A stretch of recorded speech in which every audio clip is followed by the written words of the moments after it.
Thank you, sir.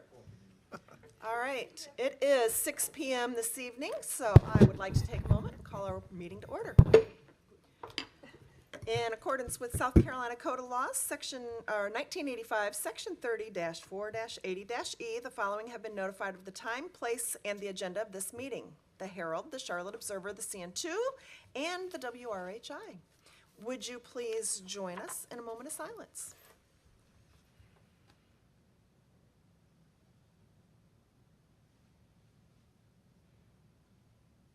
Thank you so much. And if you'll join us for the Pledge of Allegiance. I pledge allegiance to the flag of the United States of America and to the republic for which it stands, one nation, under God, indivisible, with liberty and justice for all. Thank you all so much. Before we get started, I want to do one quick thing. As many of you know, we have some pretty important stuff going on in our district right now. We have Catawba Ridge softball at North Augusta tonight, so let's be, I didn't want to do it for a moment of silence because I thought that might be rude. However, if everybody wants to just please. We also have Fort Mill baseball out of town at Berkeley. Let's go. We're talking state championships, y'all. Yay. And we have Fort Mill softball hosting at home tonight. So that's why Miss Spears is not here and you get stuck with me. So with that, we have the agenda. Is there any changes, corrections, or otherwise? Negative. All right, with that, we will stand approved. And we have a special presentation. Ms. Brackett.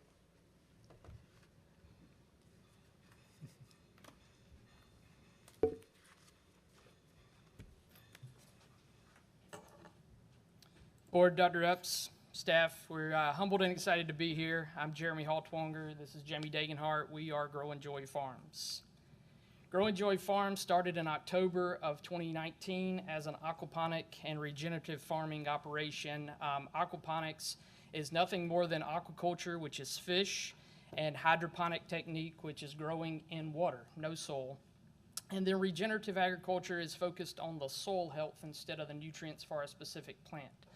Our mission for the farm and the reason we started it was to hire people with special needs. We will be hiring people with special needs next month. We have 2 individuals that will start with us next month, and then we will also be hiring another individual where we will have an inclusive work environment, basically farming side by side, growing sustainably.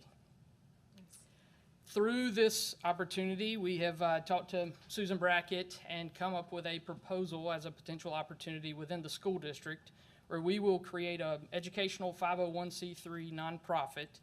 Our initiative right now is to be grant or private funded in terms of the setup and the startup. We'll construct a greenhouse on the school district land.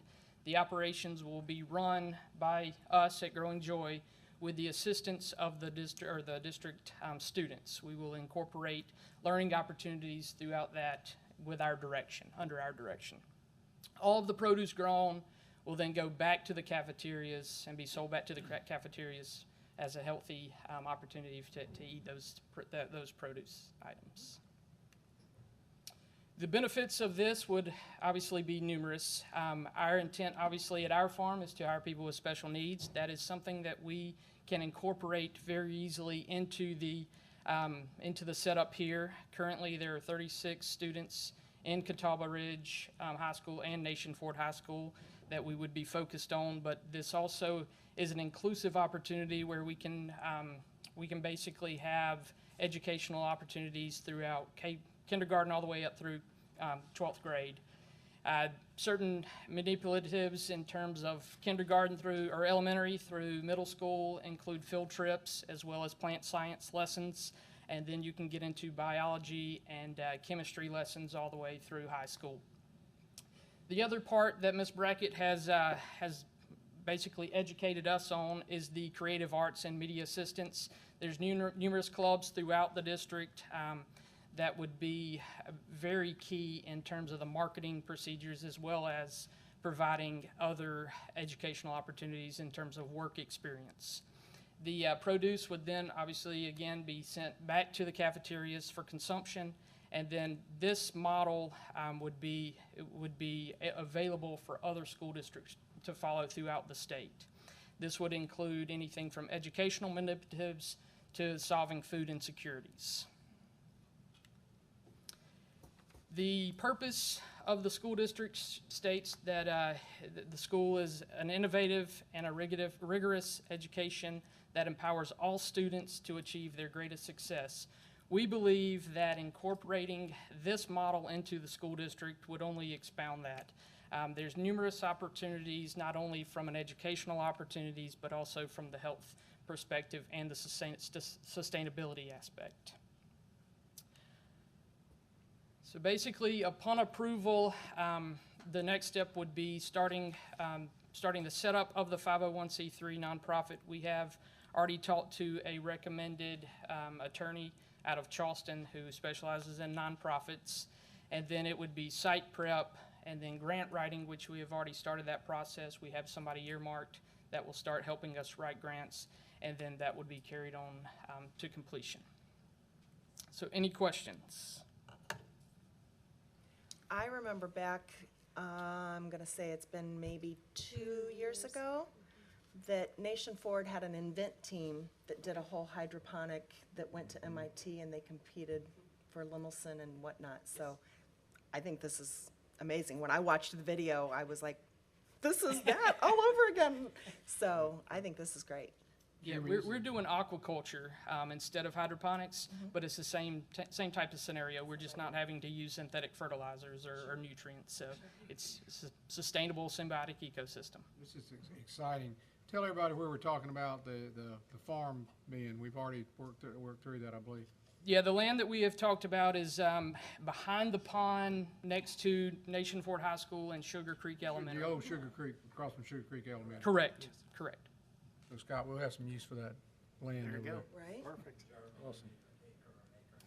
Yeah, I mean, starting out, we're looking at 2 greenhouses would be running about 5,600 square feet, and then we would, the setup would include restrooms, would need to include restrooms and classrooms, so that students can come in and kind of be separated from the actual system itself. How is that space going to be accessed? Where would that be accessed from? We're going to have to go ahead and build a driveway. We're going to need parking as well, and then the spaces that he mentioned. Okay. Which, there's reason to build the driveway, which will benefit us Right. in the future if we need be, so. I have some other comments, or I have a question, comments. So to be transparent, I know Jeremy.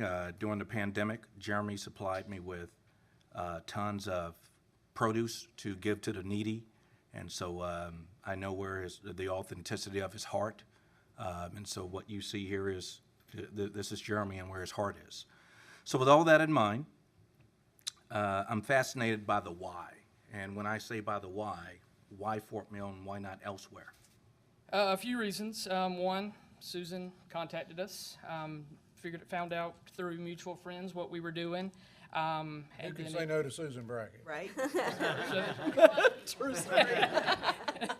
And then that has obviously led to here. Also, I live here. I have 2 kids currently in the school district. I will have a 3rd one starting at Fort Mill Elementary School next school year. So it makes sense. Okay? May I comment on that? Yes, ma'am. So tonight at 5 p.m., I got a call from Ryan Gonzalez. He is a graduating senior at Fort Mill High School. We started working together in August of last year. He saw the first brain surgeon that he aspired to be. He is now on his 4th brain surgeon. He spent the day with this gentleman, and he will be seeing surgery on Monday. Now, that's great for Ryan, and I'm thrilled to have played a small part in his success. But why does this appeal to me? Why did I jump at the chance to meet these 2 gentlemen? And their good hearts, as you put it, is that I struggle for 9 years to help special needs students. The thought of them learning employment skills and some of them being employed, Yeah. Thank you for that. So if I were to facilitate a SWOT analysis for the organization, there'd be tons of strengths, tons of opportunities. Can you share with us what perhaps may be a weakness or maybe threats of this, please? Yeah, Obviously, this would be another business. So one of the main weaknesses with anything would be time and money. We're looking at being grant funded, our private donations, so we're not putting a burden on us individually or on the school district. So it would be a matter of having the money to start something like this, and then we obviously own our farm and run our farm in Chester, and then I own another business that I run as my day job. So time and money would be the biggest weaknesses right now. In terms of threat, it would be basically following the students that are coming into the system, following the correct procedures. We are a symbiotic ecosystem, so if something antimicrobial comes into the system, it will wipe out our population, it will kill our fish. So that would be the biggest threat. Thank you. So I've been involved in the leisure and tourism industry for 20-something years and aligned with the food and beverage companies and stadiums and you name it, entertainment venues. And one of the things that always comes up when they're wanting to try something new or whatever the case may be is certification. What's all involved in that? Can I just get a certification and it's easy peasy? It's not that easy. Okay, No, gotcha. it is recommended. It is not a requirement to be GAP certified. GAP, GAP, Good Agricultural Practices. We at our farm are currently in that process of becoming GAP certified. Aquaponic systems from the USDA have only been technically certified starting this year. They have had preliminary approval in prior years, but this is fairly new in terms of agriculture. So they just created a certain protocol to follow, which we will hopefully be certified by August. Perfect. Thank you. Sure. Well, and I would think while you've got the startup expense, once we're buying the produce and using that in the cafeterias, now it becomes self-sustaining. Sustainable. Correct. So- That is correct. Okay. And then at that point, we're looking, if we want to expand what we're doing, offer other varieties of produce, do more regenerative. What our proposal would be now, starting out, would just be the aquaponic side. I'd like to request strawberries now. We can do that.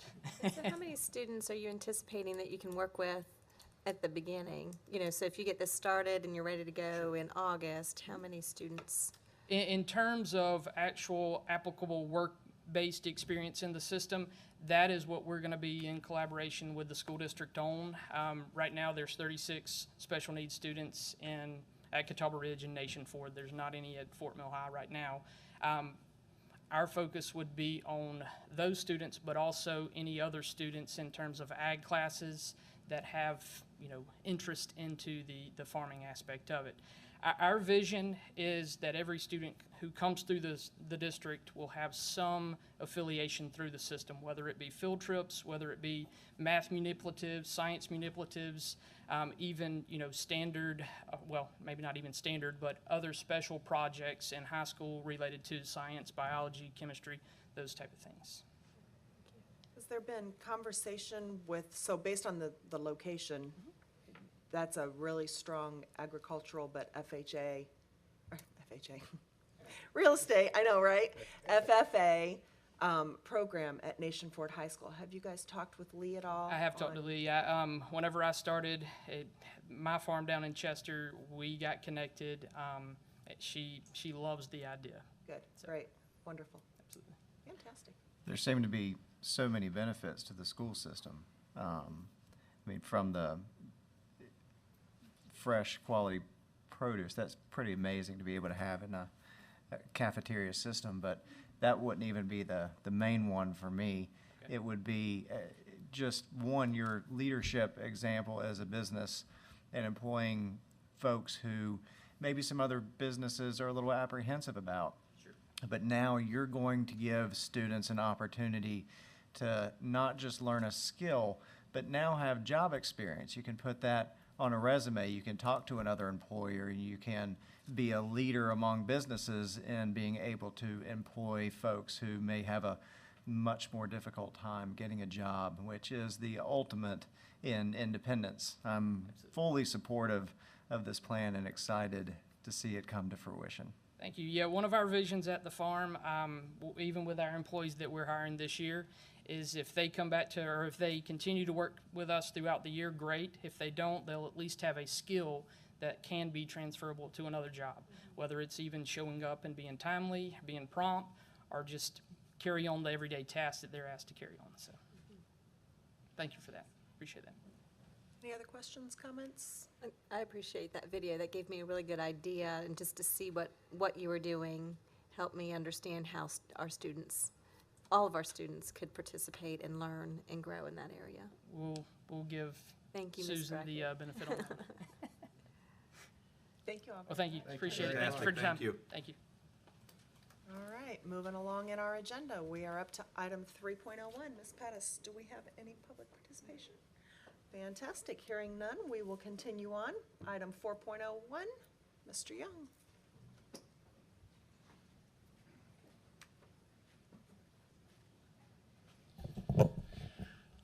All right, good evening. Thank you for letting us come speak to you tonight. I'm going to introduce these guys here in just a second, but they're going to talk about our Fort Mill School District coaching supplements. And this is something that they came to us, some of the district administrators, about a month ago and shared a presentation with us that was very eye-opening for us, looking at our coaching supplements and reviewing those supplements.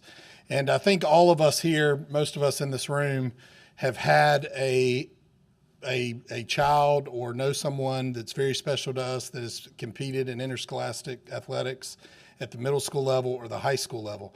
And I'll tell you, you know, when I was in high school playing sports, which I sat the bench most of the time, but I was on the team. But I tell you that it was usually like your social studies teacher that was your coach.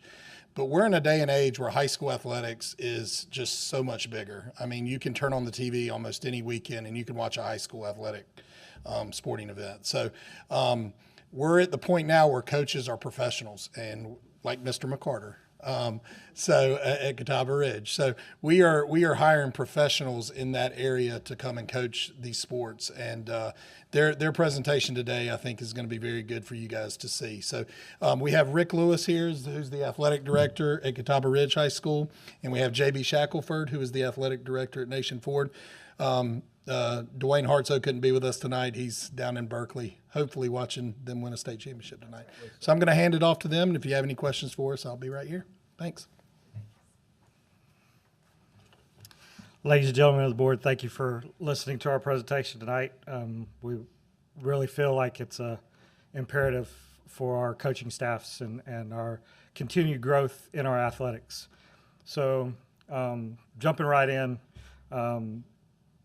the first item is the athletic director stipend or supplement. What you see on the left there is all stuff that I took from the National Interscholastic Athletic Administrators Association website.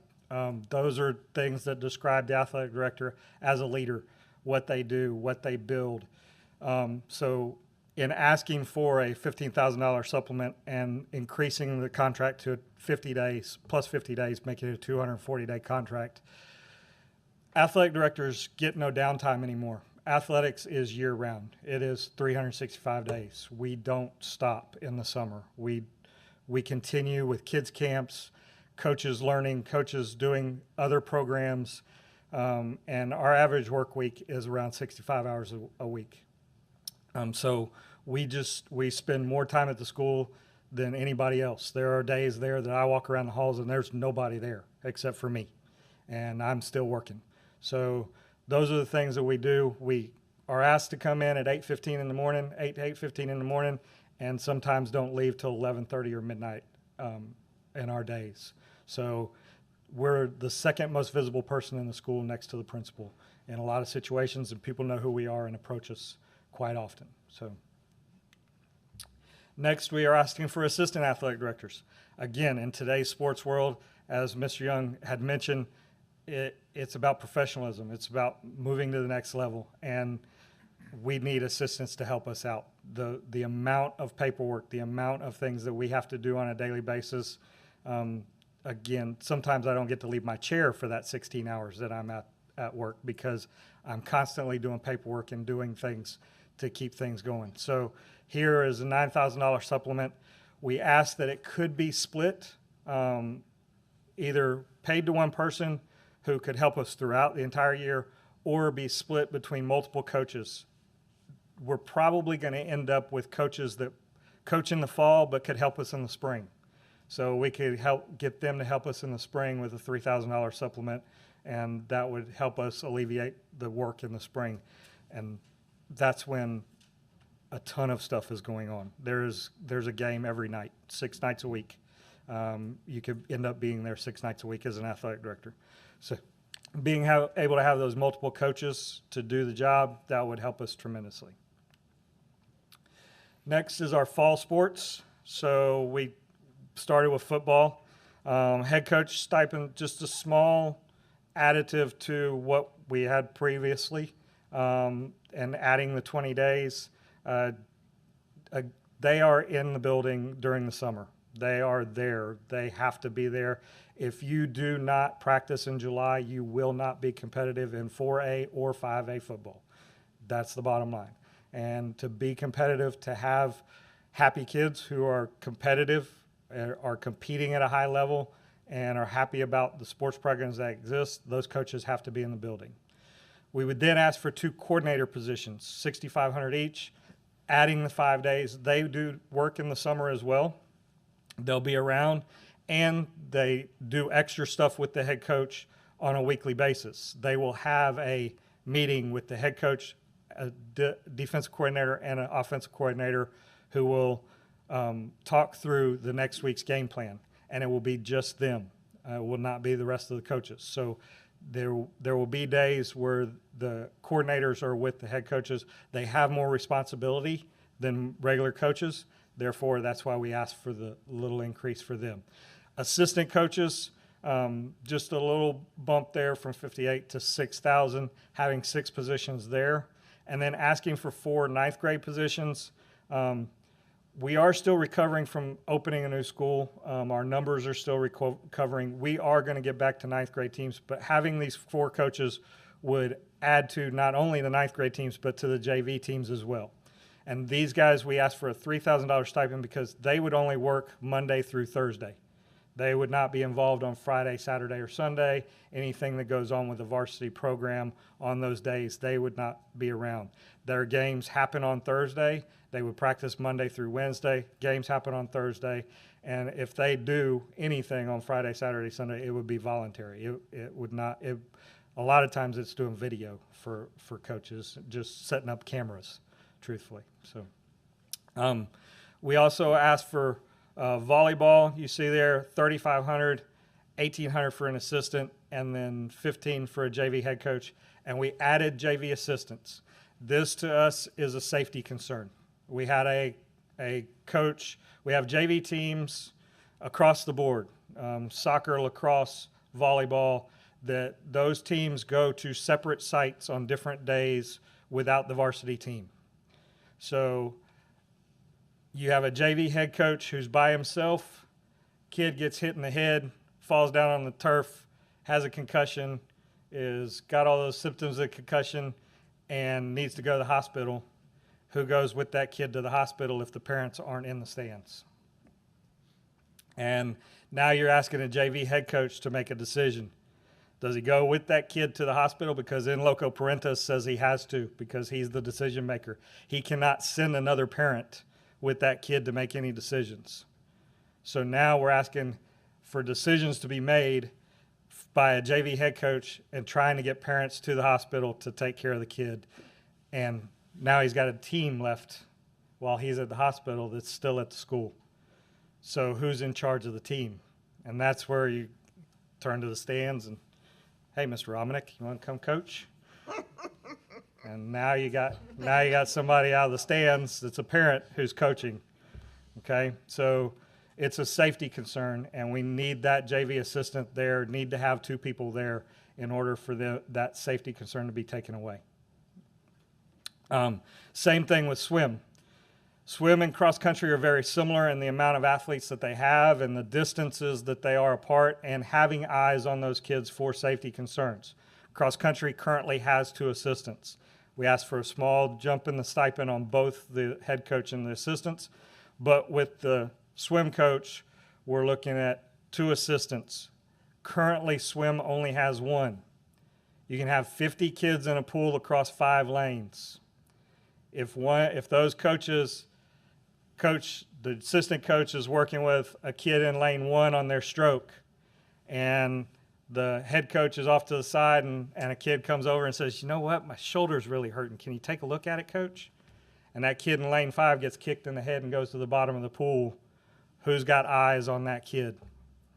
So it's a real safety concern, having the extra eyes, having the extra set of eyes to be able to watch the pool and to watch those things. And it would make a tremendous difference.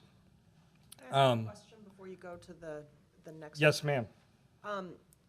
So the stipends that you've got listed on the slide, is that in addition to what's current, or what is current? That is an addition to what's current. What is, I guess, what is current is what the I'm trying to current determine. for, They're increasing all of the coaches' Yes. stipends. yeah, it would be increasing, it would be just adding to or increasing what those It's not- stipends are. It's not plus. No, not plus. No, Okay, no, no, that was no. my question. No, no, That not. would be the stipend. Yes, Okay. yes, that would, what we have on the board would be the full stipend. And what is it currently? For cross-country and track, there you go. I'd like that. Thank you, Ms. McCarter. That's just high school, though. That's not middle school. Got it. Okay, Okay, okay. So since she interrupted you, I'm going to take advantage of the second. go ahead. So when you're looking at adding days, Yes, ma'am. so if you have a coach that is not an employee of the district, so what do you mean by adding days? I'm assuming, like, for your football coach, he's probably, or she is a teacher. Yes, So ma'am. you're adding 20 days to his Yes, or ma'am. her Teaching contract. Yes, ma'am. Okay, but then you have other coaches that aren't employees of the district. Yes, So ma'am. they just wouldn't get those 20 days because there is no contract, right? I would imagine that would be the way to work it. We would have to figure that out as far as adding to football. I want a coach in the building. I'm not Right. going to hire somebody outside the building. And typically, next is basketball and wrestling. I want coaches in the building. I want somebody that can go to that kid and say, hey, why are you being bad in class? I need you to be better in class. I want them to be responsible to a guy that's there in the building or girl that's there in the building. And that's why some of these sports don't have an additional days. Yes, ma'am. Because typically those coaches are not in the building. Yes, during ma'am. the day. Okay. Yes, ma'am. I just wanted to make sure I understood. Yes, ma'am. Thank you. That is correct. All right, so moving to basketball, we do the 7,000 and we do the 5 days there. Again, if you do not do basketball in June, you will not be competitive in 4A, 5A basketball. That's just the bottom line. Varsity assistant, JV assistant, again, adding the JV assistant for the safety concerns. And with the 9th grade team, and all three schools had a 9th grade team this year. Most of the time, the 9th grade does travel with the JV. There are very, very rare instances where the 9th grade is not with another coach, another team, either the varsity or the JV. So having the JV assistant would be able to split time between the two teams if necessary, and would be there to alleviate something if there's an instance where you've got a JV head coach that needs to be with his team in the stands, making sure that they do what they're supposed to do, and then the 9th grade coach is ejected for the game for whatever reason and is not acting properly. Then you've got a JV assistant that could go coach that team for that coach, and then he gets reprimanded by his AD when he gets back. But wrestling, we moved it up to 4,000 the 5 days. Again, wrestling has to be, you have to keep up in the summer. So adding the days for the summer helps with the coaches. And then middle school wrestling, that we left for y'all to determine. We're asking for you to move it to the middle schools. It is very, very tough on our head coaches to be there till 9 o'clock at night with these middle school programs at our schools. Those amounts can be determined by y'all. We just ask that you add the supplements.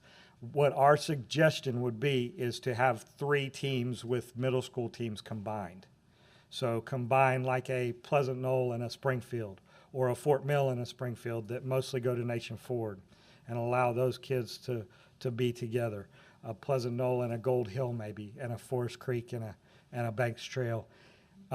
Also, the high schools have offered to Fort Mill and Nation Ford. Catawba Ridges, they don't have as many as we do, but we've offered to give a mat to one of those schools as well in order to help alleviate some of the costs to get those programs up and running, because it would be so beneficial to us on the next level. So with the middle school wrestling, they would be practicing at the middle school, but still competing at the high school level? Yes, ma'am. Yes, ma'am. And we would help with any SCHSL stuff, eligibility, all those kinds of things that were necessary. It would just help alleviate that amount of time that it extends our time on our head coaches, and it would be a benefit to everybody. Spring sports, very similar to volleyball, same amounts. We went across the board because of the coaches' seasons, the amount of work that they do, the length of games, the number of games that they play. All of their seasons are very similar to the volleyball in the fall, so we went the same route with those. And then track, the stipend for track is good already. The stipend for the head track coach is good already. We just wanted to move the assistants up just a little bit to $1,500. What is the current stipend for track? $4,000 for the head coach at track.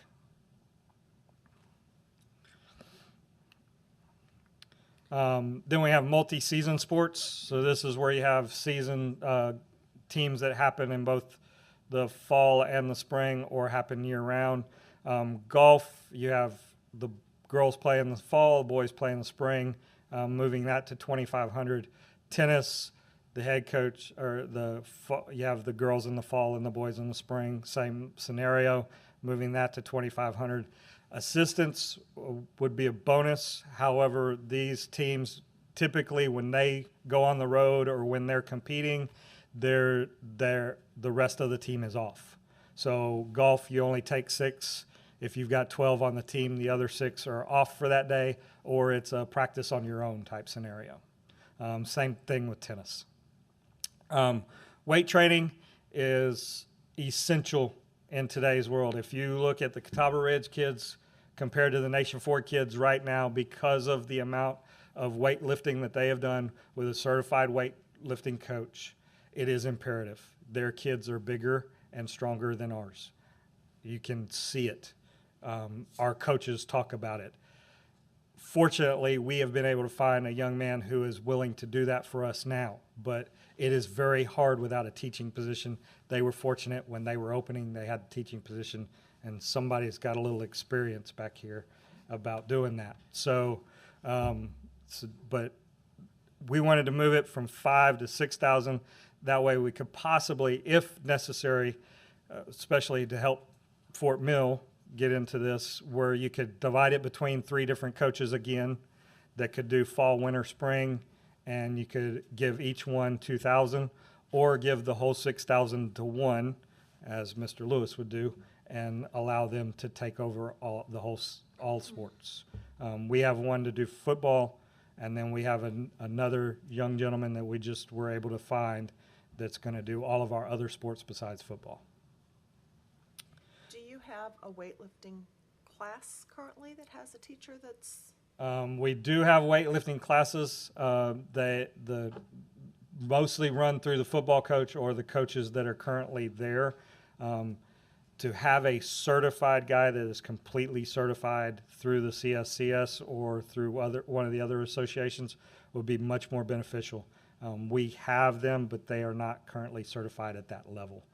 They have taken some classes to help them with the weight training and different things, but they don't have the certifications like the new young man that we just brought on board, and like Coach Lewis's. Coach Sweeney. Yeah, that's certified. We also are asking for the dance coach. Although dance doesn't really fall under athletics, or it falls under activities, Coach Lewis and I both deal with the dance team and help them out, get transportation for them. Their season is just as long, if not longer, than cheers. It is April. They do tryouts in April. They do football in August. They do basketball till March, through February and March. Their competition season starts in February. So the dance coach right now is paid less than the JV cheer assistant. And their season is just as long as that competitive cheer coaches. So we need to take care of them. I mean, really need to take care of them. So if a varsity cheer coach is at 4,000, according to the sheet, Yes, ma'am. we're only gonna move a dance coach to 3,000? They do have a little bit more responsibility as far as SCHSL and eligibility and all that kind of stuff. I would not argue with the dance coach being at 4,000, but there is a little bit more responsibility on your cheer side.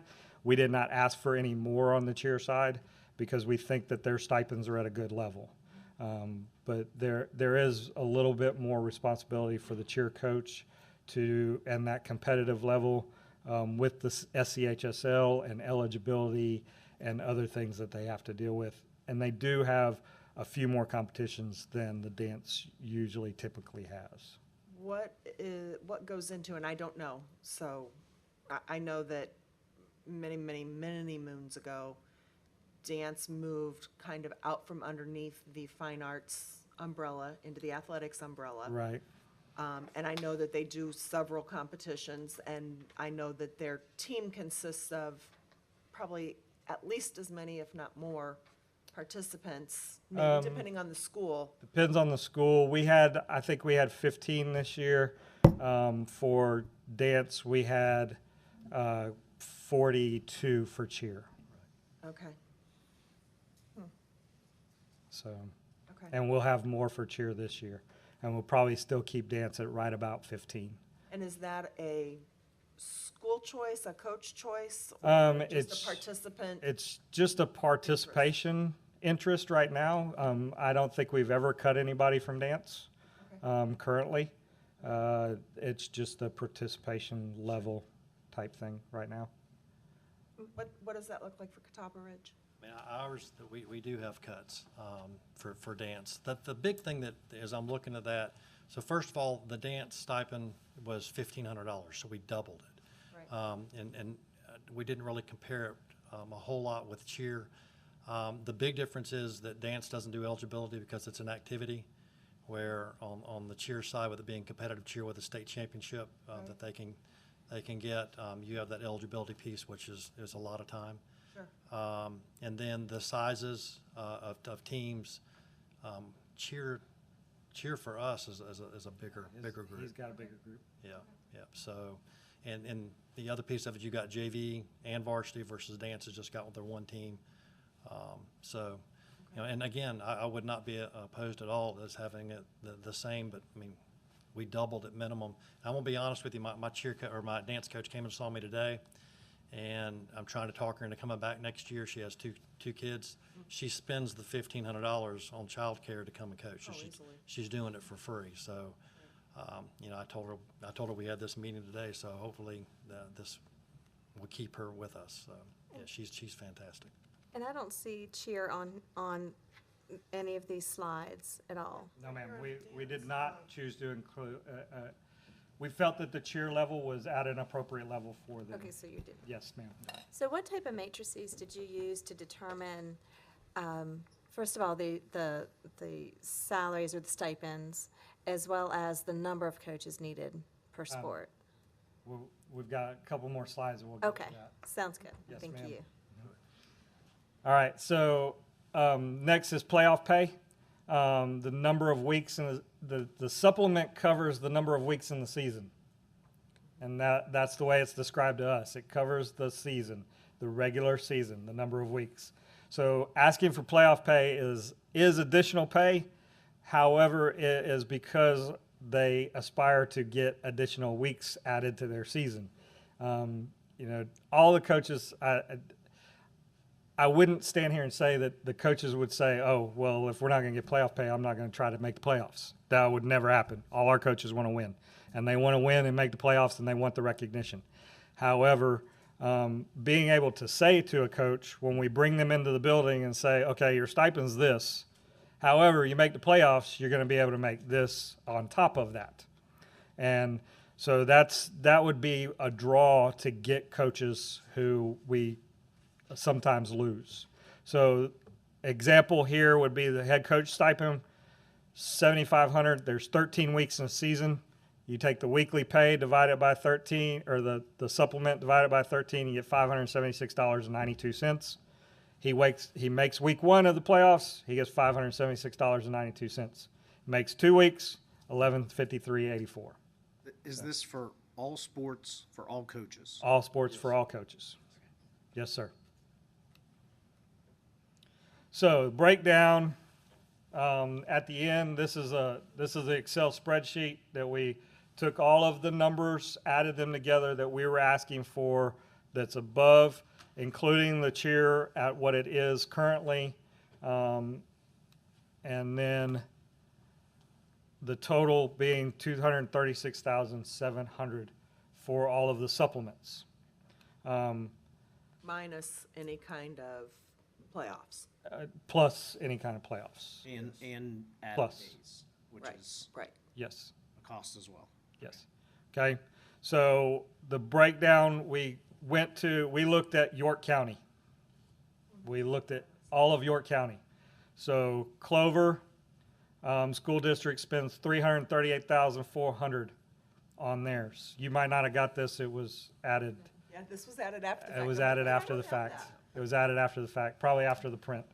Okay? So $338,400 from Clover. Rock Hill is at $268,466. York School District is $206,912. Current Fort Mill is at $187,750. With what we've asked you, it moves us from the bottom to second to last in this district. So that we're just asking for that to move us to the next level. Do you have any comparisons of how staff is supplemented with days? You know, because that is a pretty significant additional cost in addition to the supplements if we're adding 60 days onto a contract or 20 days. All of these school districts all have added days to their coaches' stipends for the same sports that we added days. Okay, so and most of them are the same. Most of them are exactly the same. is their number reflective of the cost of those days? No, all the numbers are supplements only, no days added, and no playoff pay added either. For Clover School District, they pay for playoff pay. Their athletic director gets money for every team that makes the playoffs. So Who's that again? Bailey Jackson. No, oh, never mind. Okay. So that No, I knew I was asking which district. I wasn't asking for a name. I Clover, figured that out yes. on my own. Clover School District. Okay. So your ask is for an additional $50,000 in the budget to cover the stipend? Yes, sir. Is that what you're asking? That is correct. The middle school, you're proposing to take the middle school wrestling from the high school to the middle schools. Are there any similar sports that is lacrosse something similar where you can go up to the high school and play lacrosse? Swim plays up. Swim, track, Track, cross-country. Golf, tennis. golf? Actually, Okay. not track, cross-country plays up. So Yeah. cross-country plays up, swim plays up, golf plays up, Lacrosse. Lacrosse and Lacrosse. tennis. Okay. and tennis. Lacrosse, boys lacrosse, they cannot compete on the varsity level. JV only. They compete only JV. And that's true on ladies lacrosse too. So what would be the reason to say, hey, for middle school wrestling? 'Cause it seems like you would have to start programs. So it'd be 50 plus whatever the program would be at the middle school level. Yes, sir. The benefits are them being able to practice at a better time. Not only is is it difficult for the coaches, but it's also difficult for the students. A lot of times they're practicing after not only the varsity practices from 4 to 6, but then the JV practices from 6 to 7:30. Now you got the middle schoolers coming in at 7:30 and practicing until 9 o'clock. And so trying to get them to where they can practice right after school every day from 4 to 6 or 4 to 5:30 would be huge and be beneficial to those programs. It would get better numbers because the late night, we know that there are kids that because of the late night practices, they choose not to be included. Is that at Nation Ford and Catawba Ridge? Because I don't think Fort Mill has that issue. Fort Mill has less of that issue, Okay. yes, sir. Yep. I can say with us opening up, in year one, we tried to do the middle school thing because right now it's a club, correct? That is correct. And so day one, when all these middle school kids come over, we didn't know who they were. There's no paperwork. I mean, it's a liability piece, and there's no coaches there or limited coaches with all these kids coming in that we're not familiar with yet. So we pumped the brakes as a new school, and I got beat up by a lot of parents about it, but I wasn't willing to bring in, kids that we don't know yet, that we don't have physicals on, we don't have any of the paperwork on, and we're going to bring them into a physical sport like wrestling. And we didn't have enough qualified personnel coaching-wise to run all of that and run it efficiently. So moving it to the middle school, our head coaches can be involved with that and can work with those coaches at that level, but it puts it on a better time frame. They can go right after school. The expenses, obviously, the new staff and a mat, but I think overall, as far as building that program, if you look at the really good programs in the state, they've got middle school wrestling going on. Yeah, mine came from personal experience with the middle school program at Fort Mill High, and it seemed to work fantastic. Coming from a parent and from the student's perspective, it seemed to work very well. So that's just what surprised me. It was a little bit different than my personal experience. I know that Coach Brock would back the program as well, because he told Coach Hartsoe that he would offer a mat, and told us in the meeting that he would be more than willing to offer a mat. So I know that they have a good experience and they have a great system over there at Fort Mill, and that's one of the reasons they've been so successful. But moving it to the middle school, I think he sees the benefits of it being even more successful. So do they have facilities at a middle school level? I would assume that they're playing during basketball season, so they can't use the gym. Right. So They don't have multiple gyms and some of the rest of this.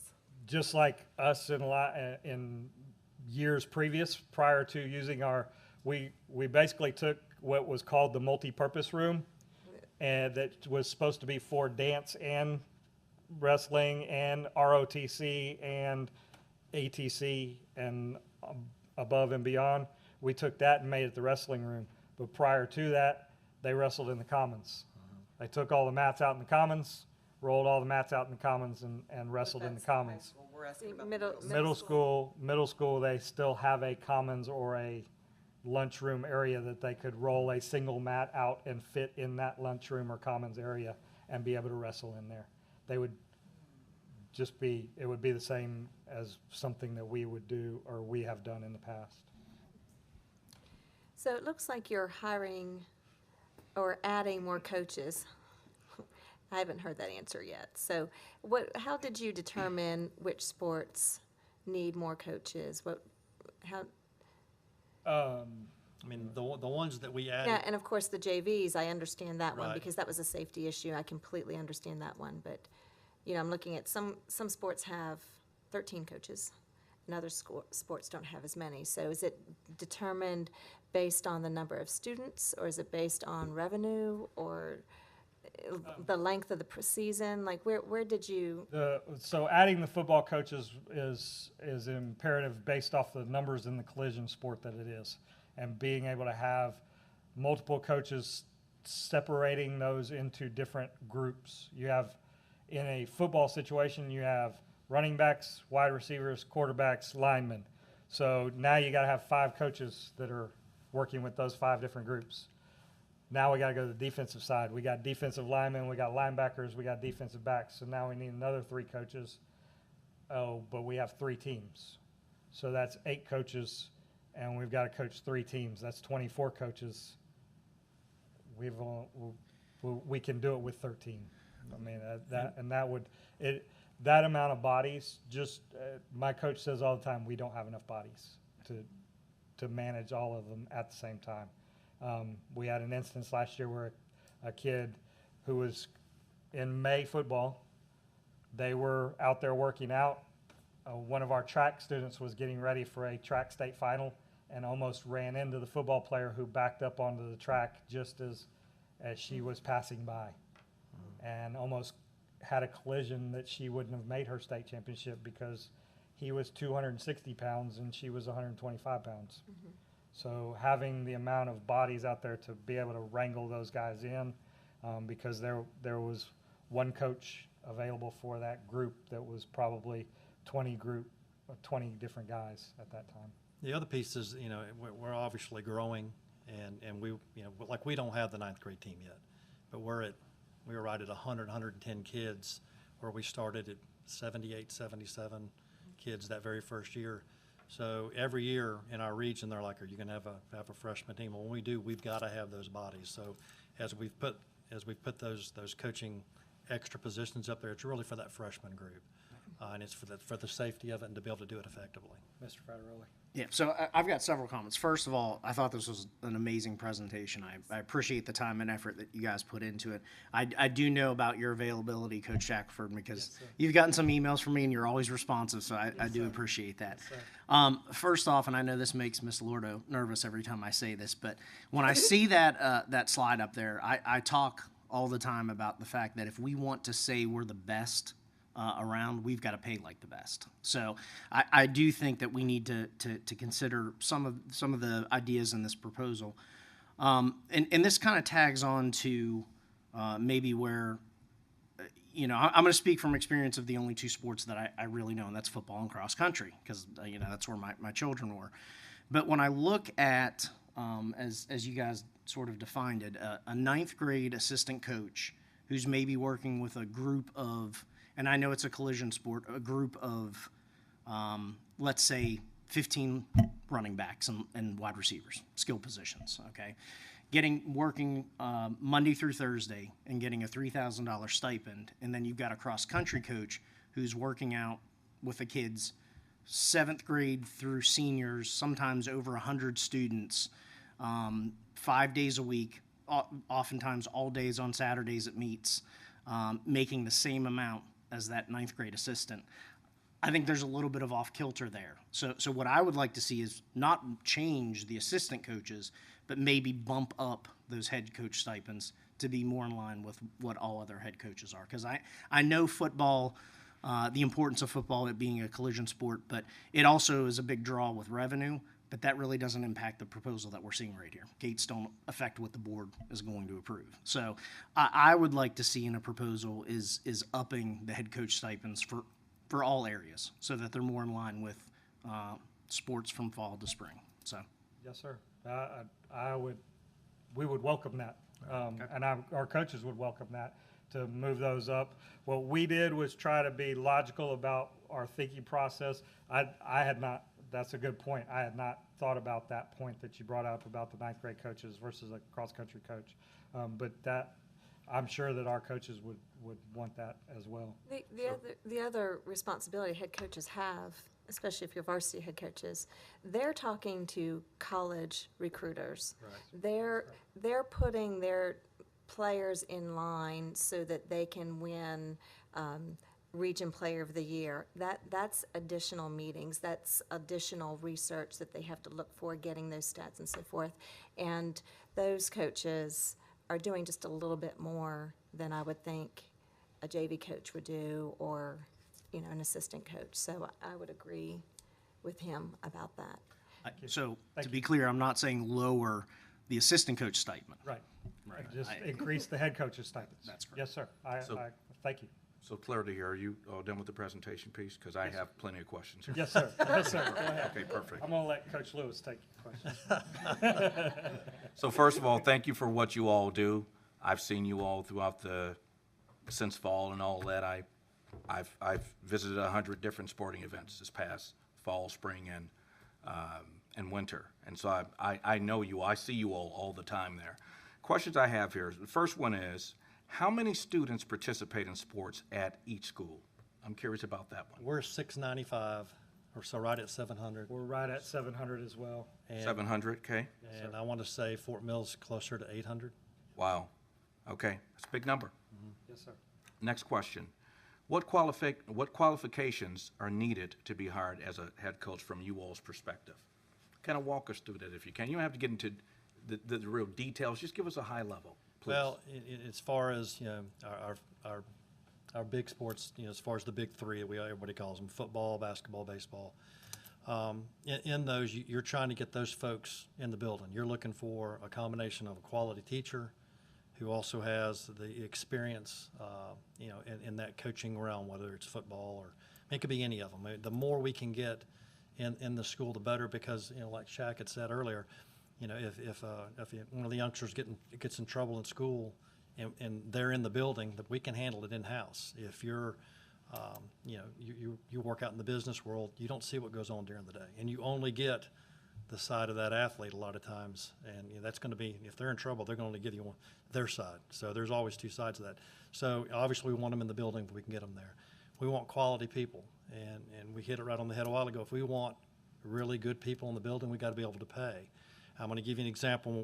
When we were hiring in year one, softball, we knew we were going to have a good team, and we had 3 phenomenal candidates. And I'm not going to use the name, but this guy came from Bowling Springs that we wanted, and he was phenomenal. And he taught history. So we go through all the interviews. He knocks it out of the park. We offer him the job. He's the assistant softball coach at Bowling Springs. He made double what we were offering as a head coach. He's like, I can't come. I can't move my family there. We offered it to 2 others, so we offered 3 times before we were able to get. We got Coach Kidd, but Coach Kidd was local. We did some begging to get him out there, and he's done a wonderful job. But that's just the facts of it. If we're not offering a quality stipend, then we're not going to get quality people. But going back to answer that for you, so in the building, we're looking for people with great experience, good people with high morals, can coach the game that kids love, that are kid friendly, as far as them gravitating to him. I'm going to brag on Zach Lindyke, our football coach. Mm-hmm. Those kids love him, and they love him. Shane Sweeting, who's our new weight room guy, the CSCS certification. Man, those kids, they want to be in there all the time. So when you see that, when they want to go in the weight room and sweat and get in there and work, then you know that they're connecting. So you want that connection. So those are probably the biggest things that we look for in our coaches. Okay, thanks. Next question. How do our coaches stay relevant? And what I mean by that is there advanced training opportunities resulting in increased competency in areas such as bullying or inappropriate behavior, or teaching behavior, or engaging effectively with parents, or sportsmanship? Right. So there's 3 different levels at the National Federation of High School. They're national certifications. To be able to coach in South Carolina, period, you have to be a level 1. And here's what they have to have. They've got to take a class on concussion. The second one's sudden cardiac arrest. The third one is heat illnesses. Third one is protecting students from abuse. The fifth one was CPR and AED certification, and then they added COVID-19 because we're living in that world right now. That's a level 1, but there's a level 2 and a level 3, and obviously we'd love to see them everybody be a level 3 certified coach. We are, but we're ADs, so we have the time to take those classes. So they have to have that certification level 1 just to be able to be out there with our kids. Every last coach, whether you're a volunteer or you're a paid coach, or you're the head coach, you have to have that certification. And then other ways, we send our coaches to colleges to meet with head coaches there and their staffs on how they do things. There's Nike has coaches clinics for basketball and other sports, so there's a lot of opportunity for growth there all the time, and we encourage that, and our booster clubs pay for them to go to those different events if they want to go to those, and we encourage it. Perfect. Next question. Are there any takeaways from the last couple of years? Yeah, COVID's hard. COVID's hard. We learned a lot about flexibility and kind of going on the fly on different things, protecting our kids, obviously, from COVID-19 and how to do that. We started off with pods, of, I don't know, what was it, eight or nine? 8 or 9. And, if one got it, then that whole pod was out, and having to adjust with that, putting them on the bus. I would kind of chuckle at our coaches because we wouldn't put 2 quarterbacks together. Because if they both went, you're not going to play. Same thing with basketball. You didn't put the point guards beside each other. So there was just all that, that creativity and flexibility of getting through COVID. So, we just learned to make it work. Gotcha. Last question. Are there any Title IX concerns? Not that I know of. We better not at a brand-new school. I don't think there's any Title IX concerns in any increasing the supplements. I don't think so. No. I think that they're pretty, we tried to be pretty consistent across the board with every sport. You could have males coaching female sports, you can have females coaching male sports. So I don't feel like there's any Title IX concerns or anything in this that we've asked for. Okay. Thank you. Yes, sir. I will say there's one error up there on the supplements. Yeah, and It's off by $3,000. It should be $239,700. that's right. On the assistant ADs, it was $3,000 per fall, winter, spring, and I think we had 6 on that, so there was an error on that. Looking at, especially, Fort Mill is now the largest student population district in York County. Certainly looking at the slide that you presented, very well presented, it looks like there's an issue that needs to be addressed, especially with coaching stipends. And that's coming from a band geek. So one thing I can say, each of these activities, band, sports, can have such a meaningful impact on students' lives, and especially how they interact with the school. So yeah, it's sports. Okay, what is the school? There's a lot to learn there, and a lot that the coaches teach. So I appreciate your presentation.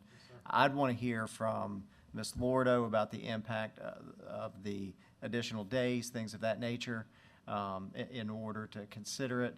Additionally, I have a concern on the middle school wrestling program. Selfishly, I don't think this is what was intended, but what I see is more of an elimination of the program.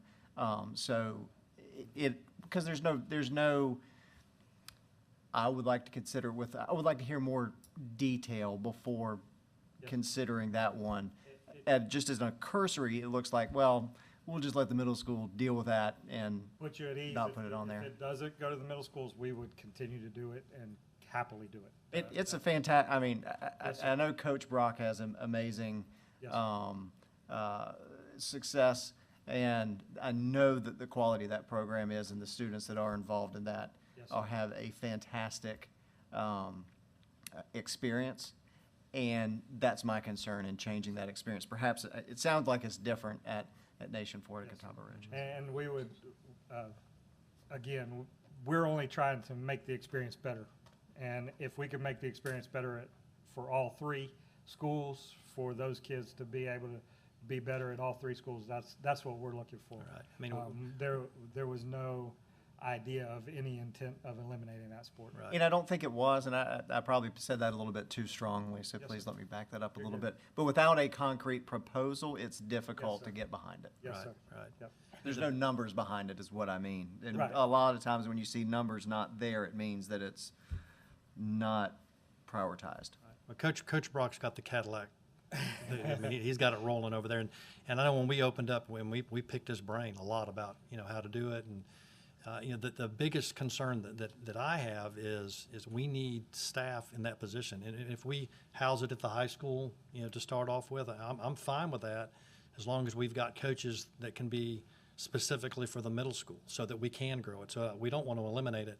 We just, we're looking to make it as efficient and as, a good of an opportunity for those young kids so that they're learning quality moves and how to do that in 6th grade and in 7th grade versus when they come to us in 9th grade and they've never done it. It takes 2 years before they're really even super competitive, and they're halfway through their high school career at that point. So we're with you on it. We just got to figure out the way to do it. We just need the staffing. And being in the district so long as I have, I know the history of middle school sports within the district. So that's why we felt like it was better left to somebody else's decision besides ours as to what the cost would be and how much that would cost, where those supplements would come from and how much those supplements would be, based off of the middle school sports and what middle school sports are. One thing I noticed that this does not address middle school sports, and I always felt that there was a discrepancy between the pay of certain coaches on the middle school level and coaches on the high school level, but by adding or increasing the supplements on the high school level, you've made that more, I don't know what word I want to use, I don't want to say equitable, but you've made it A wider gap. a wider gap. Well, you've reversed it. There's been some middle school coaches that get paid better than high school coaches. Did not know Middle school assistant coaches get paid better. So, and again, when our middle schools, because now that we have a middle school that basically they play each other and maybe Indian Land or one other school, they don't have the late nights traveling. They don't have a lot of the, the scheduling is a little bit easier to work out as opposed to working out scheduling across state lines and so forth. So I do think that this in and of itself addresses that issue too, that the high school coaches are getting paid a little bit better than those middle school coaches. Not that one is any less important, not that one sport is different than another, but just that I think it's important that we honor those high school coaches.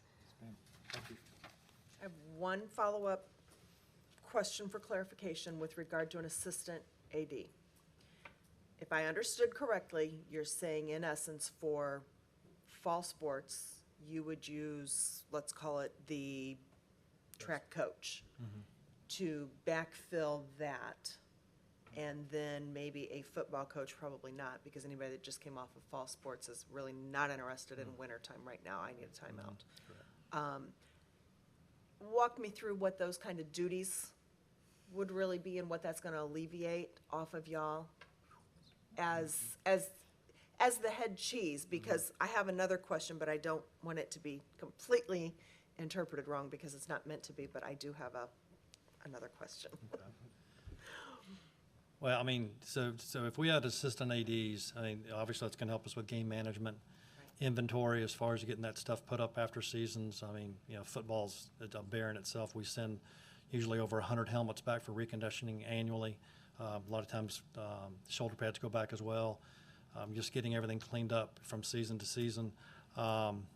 Eligibility, bus transportation, social media is huge.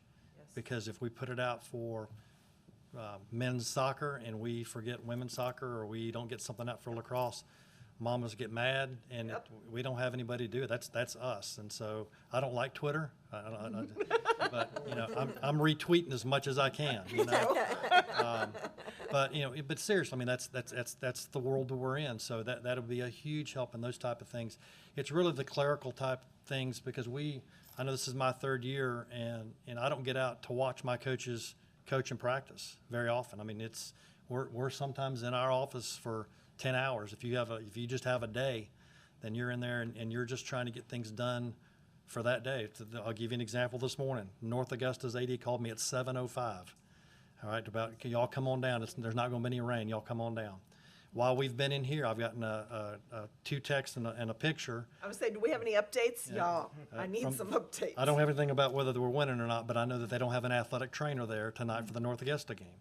So we do things the right way up here, and so our kids, our folks notice, hey, wait a minute, where is that? So I got that text from my trainer while we're sitting here. So it never ends for us. It's 24/7, whether, the classic, I'm sure you get this, Coach, I hate to call you, I know it's late, or I know it's a Sunday, but. No, you don't and have then, to call me. right. You wouldn't call me. Yeah.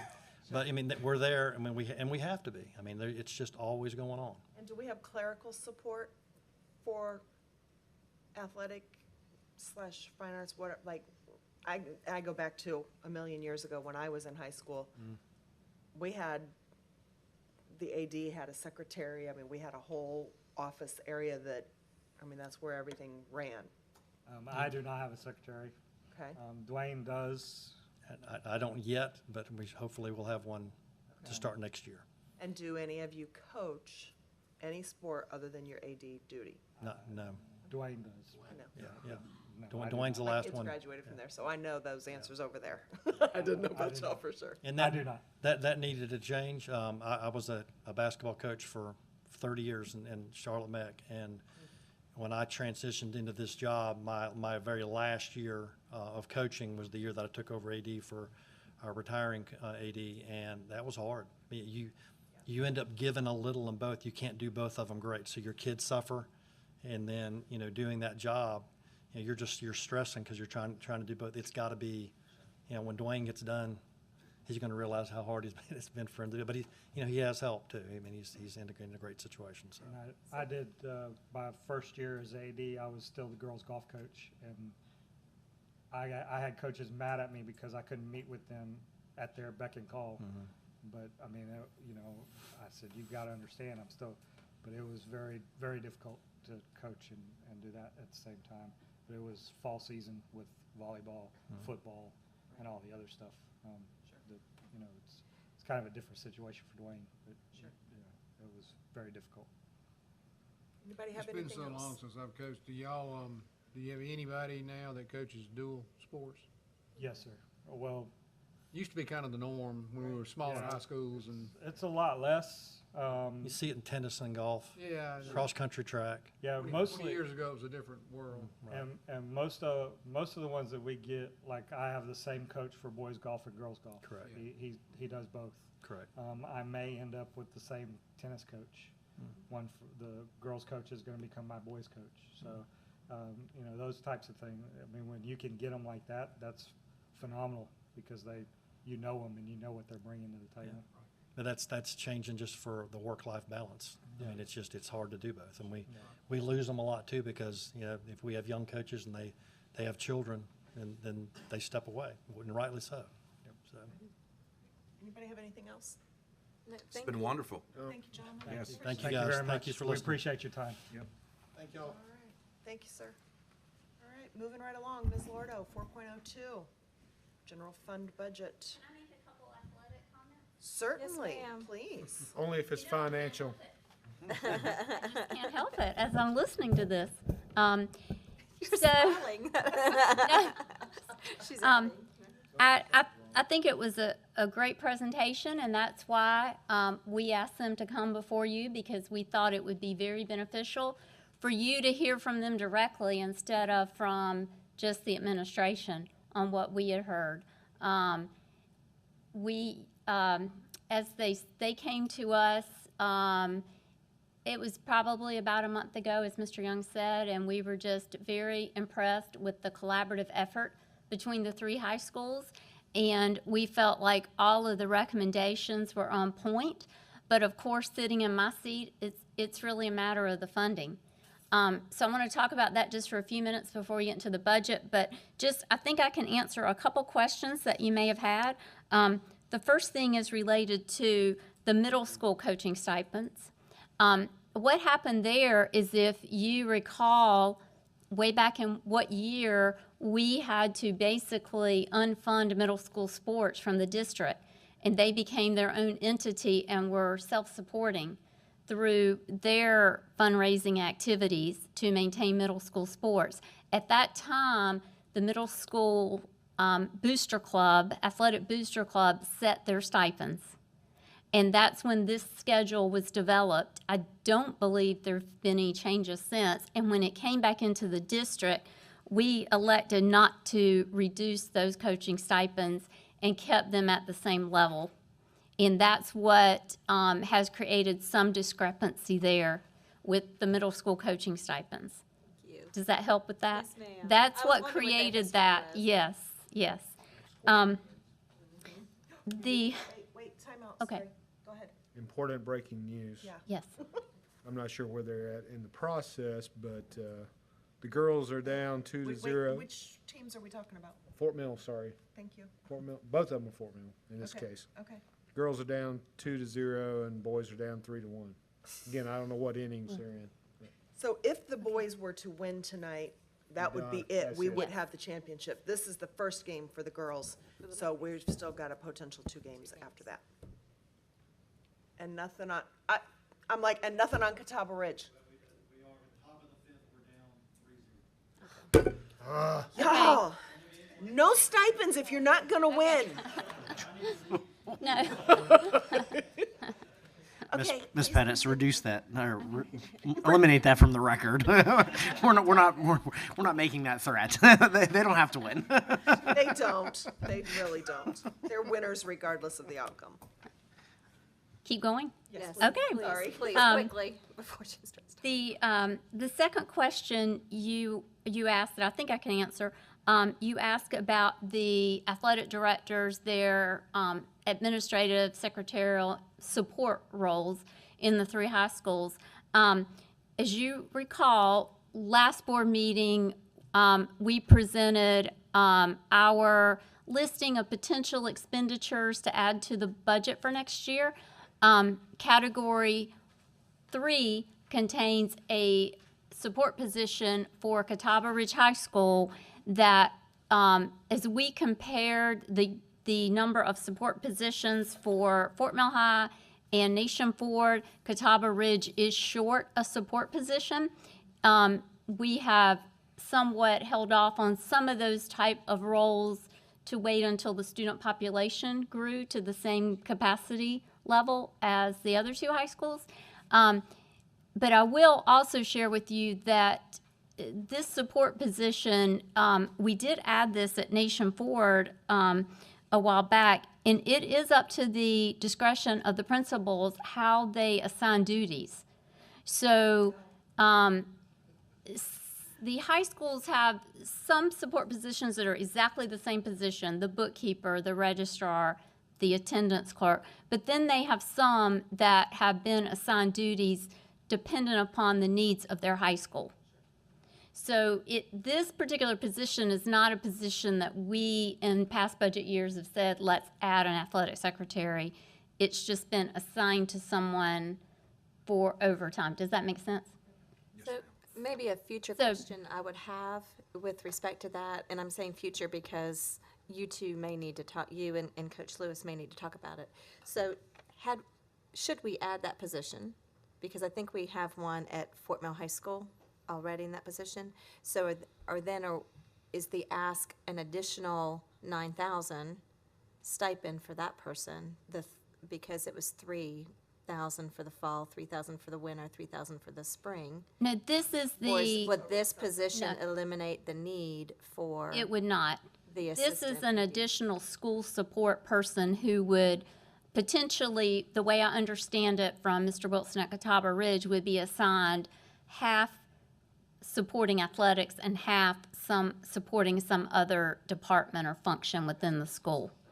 So even with that position granted, the ADs are asking for assistant ADs. This is separate than that. This is separate than that, yes, as a classified position. Thank you. And then I also wanted to mention about, just to kind of, I guess, remind you where we are with, as a district, we've tried to be very equitable with athletics and band. So for athletics, football, the football head coach and the band director both receive extra days. Football has 10 district paid assistants. Band has 10 district paid assistants. So I just wanted to remind you of that as you consider what you may want to fund going forward. I know that the band also has a wish list. They've reached out to me, so you may hear from them at a later meeting. But the extra days for those 2 roles were to cover time in the summer when both of those groups came in and did preliminary work, camps, started practices in the summer before those individuals were under their regular district contract. That's where the extra days come in, and it is based on someone's certification level and years experience. So it is not a set amount for extra days. And that's why we've been very selective about where we would add extra days. But that was what extra days were to cover. I think you can see from these dollar amounts and hearing from the athletic directors that stipends are certainly not able to be or intended to equate to the number of hours worked Oh, no, yeah. or the number of extra days. It is almost just a token payment of thank you for your service and working with us, with our students. We'll never get to that level of where it could equate to that. No, we're not colleges. Generally, how many students participate in a football program compared to a band program? I don't need a specific number, but generally, is it 100 and 100, or is it more like? Can you guys help me on that? 150.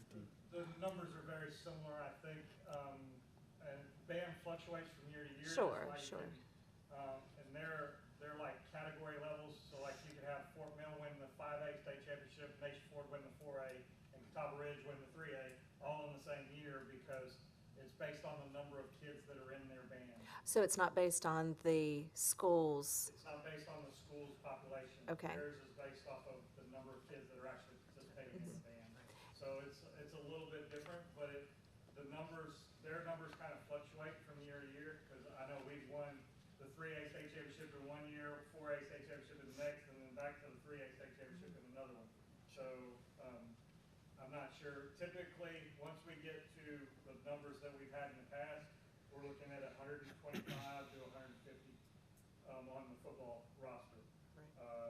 Band is somewhere in the 190 to 110 range, I would think. So very similar in terms of, having enough coaches, or directors in terms of the band compared to the student ratio.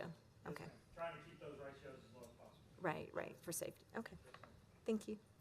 And then just to go back to the chart that showed Fort Mill comparatively with Rock Hill, Clover, and York, I will share that the other three districts, they put a good bit more funding from their general fund into athletics than we do. We currently, you allocate in the budget $264,800 per high school to go into athletics. That, coupled with the $100 fee, supports all of these coaching stipends plus transportation for their league schedule. If they go to additional tournaments over a weekend, other elective things, they cover that out of their pupil activity funds. But it is collectively, this is a $1 million program between the three high schools. It's not small by any means.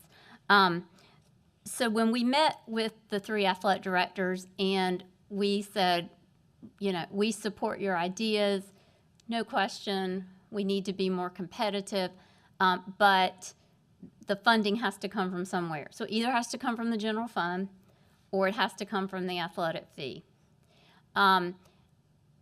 If you remember in the budget proposal, on the very last category, I had added a line for the general fund to start covering athletic insurance, because that is one of the things that the three of them have asked every year, because they do have to cover the athletic insurance.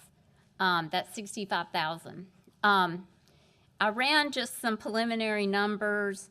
So I think we touched on everything on their list would be about an additional $50,000 per high school. So that's $150,000.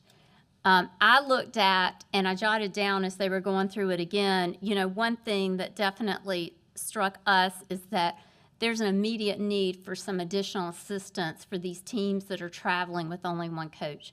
As a district, we see that as a safety and health concern. I ran the numbers on the assistance needed, plus you had a good bit of discussion about dance, so I plugged that in. That would be about a total of about $40,800 additional to do that piece of it. Where we don't have assistant coaches, JV coaches, to travel with the teams, where we have a team with only one coach. would be an ad of. It would be an ad district-wide of 40,800. Is that high school and middle school? This is just high school, My napkin math yes. for the whole shebang was 49 So, from the ask on here. Some of the teams already have assistants, but Right. she's adding assistants to those teams that don't. Yeah, I mean, I don't, obviously don't know the numbers, I'm just, that seems, my napkin math seemed odd with that math. I would trust your math Your- more, I'm just asking for clarification. is your napkin math per high school or total? It would, so if the supplements, their ask, the ask on the supplements was 236,700, Which was 50,000 more, 39? Okay, so it's Yeah. Right, you 39. changed Yeah. it to 39. right.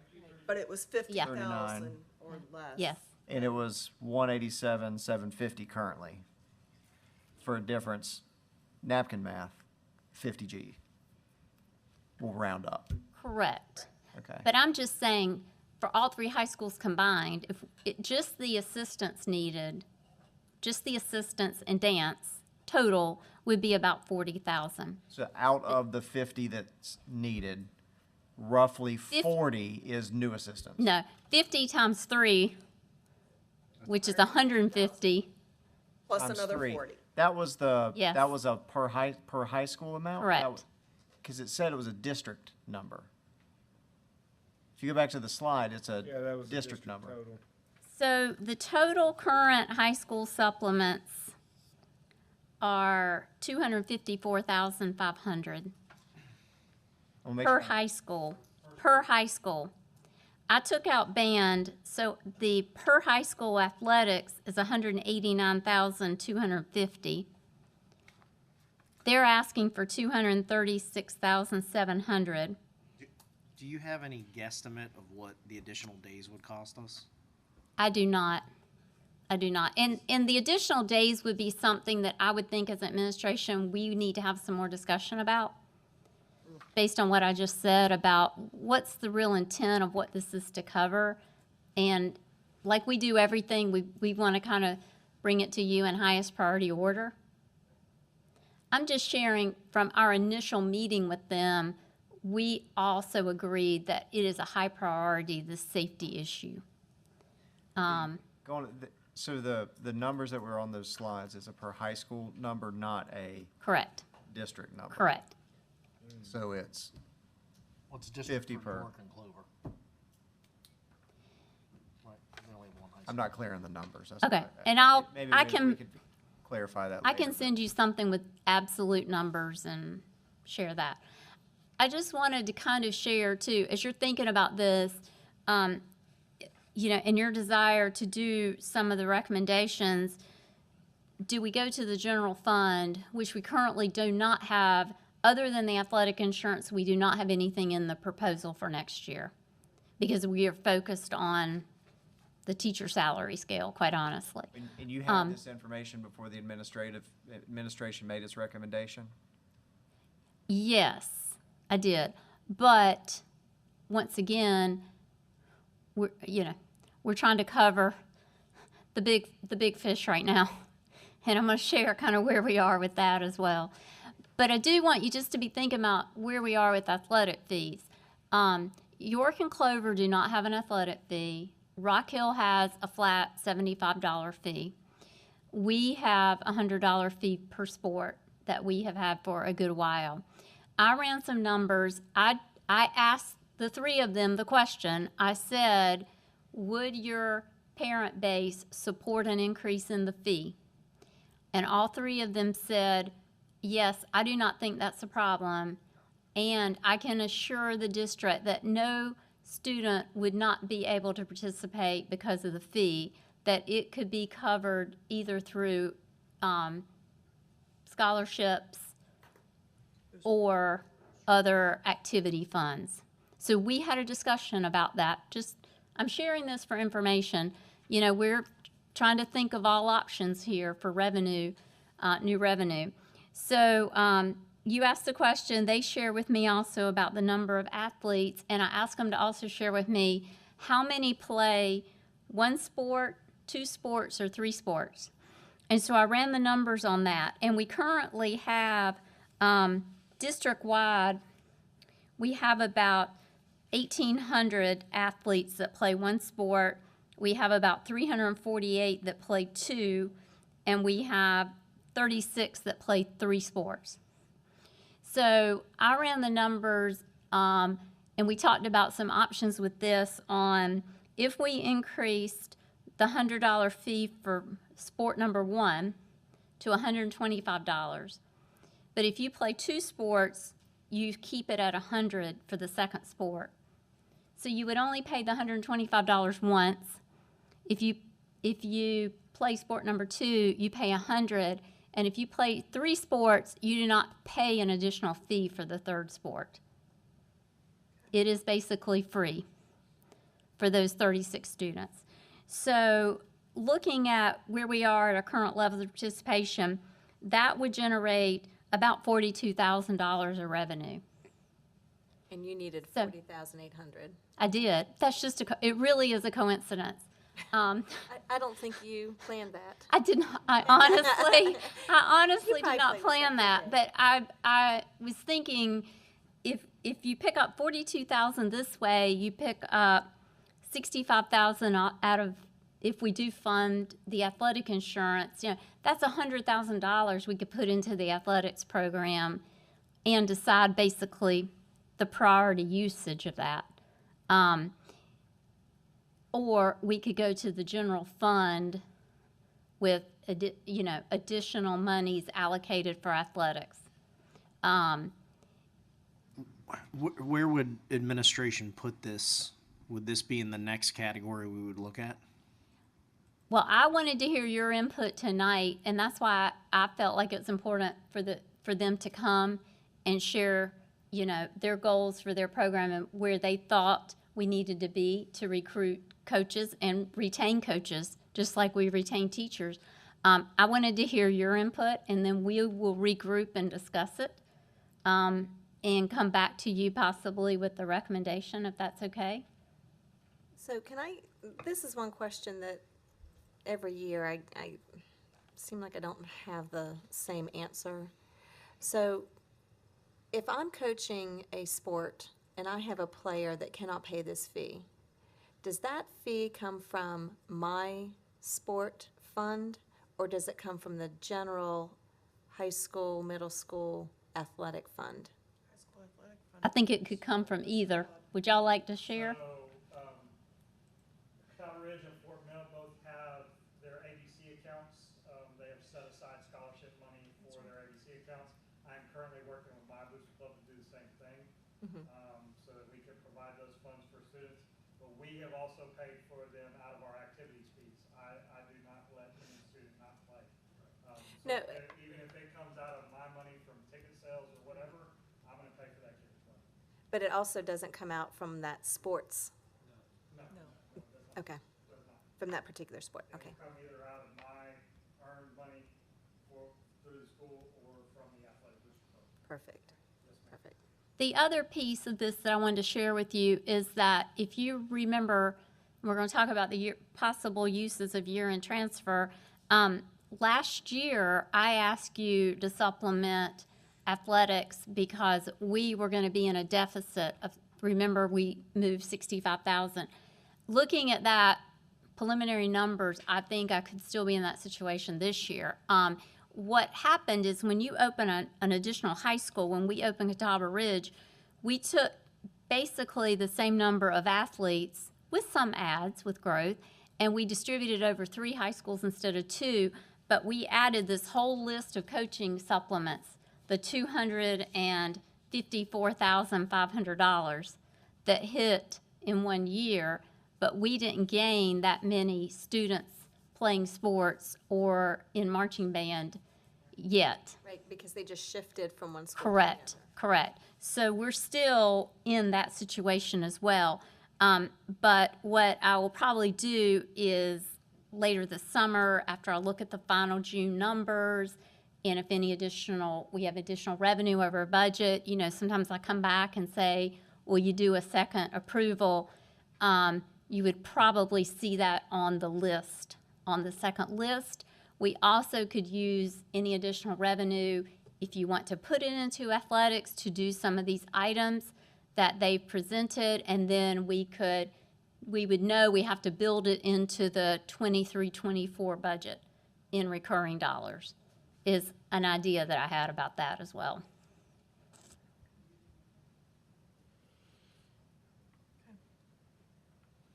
Questions? Okay. You know, athletics is such an important part, and the band too, such an important part of academics in terms of building school culture, having a community, having that group of students that you hang out with, you know, and I'm just so grateful that you have taken the time and to come to us and talk to us about this and show us a different side of athletics that we hadn't seen before. So I appreciate that. And I'm just sort of thinking about the days. I think is going to be a bigger cost than Much thinking bigger about it. cost. But really, we didn't spend a ton of time talking about it. But I think if we're paying every coach on that scale that you talked about for playoffs, I think that's going to be a huge cost. You just gave one example that was $1,000, and you take that down to all the assistants and every sport, and I think that's going to be a huge cost as well as part of that proposal. So I think that's where now that we've heard your comments and your questions, now we go back and regroup and probably meet with them again. And like we do on the budget, we kind of go through and get a priority order. And then we see where we feel like we stand with revenue. We bring you that recommendation with our priority order of ads and see how far down the list we could go. Does that make sense? Yes, ma'am. Okay. Okay. State budget? Any other budget items? I do have some budget items. So the state budget continues to be very interesting for me. The conference committee has officially started now. They actually had their first meeting at 2 o'clock this afternoon. It was brief. It was about 45 minutes. They basically thanked each other and agreed to work together, and then said a lot of work will be done in small groups, a lot of discussion, gaining more information. 6 people, I'm sorry. 6 House members and 6 Senate members. 3 and 3. That's what I had thought. Yes, 3 and 3. 6 members. And they're gonna work in small groups. That's what they said. That is a small group. What are we talking about? I mean, we got 7 up here and we can figure You it know. out. I'm just relaying what I heard, I watched. So in the next 2 weeks, they will do their discussions, gather information, clarification, and they will reconvene, they said, on June the 6th. Okay? Interesting, last Friday, the State Department, Finance Department, sent out revised allocations by district based on a House amendment. They call it House Amendment 2, which was passed when the budget went back to the House. They amended their plan and they added $50 million. That's the good news. The bad news is they took out the hold harmless proviso. Of course they did. As a result, 4 districts on the spreadsheets that we received Friday evening, literally Friday evening, 4 districts are losing money. Lexington 1, Lexington 5, Clover, and Fort Mill. I heard Spartanburg 5 also called and was having some trouble. Did they have some trouble? Okay. Our loss number on the new spreadsheet is $4.9 million. So from where we were gaining under, if you remember, the Senate divided the money. They did the stake in the ground. They guaranteed us the current year allocations. Only the new $227 million would go under the new education funding model. Under that methodology, we gained a couple $1 million. So the difference between where we were with the Senate versus this new House 2, they call it House 2 amended version, is $9 million is the difference.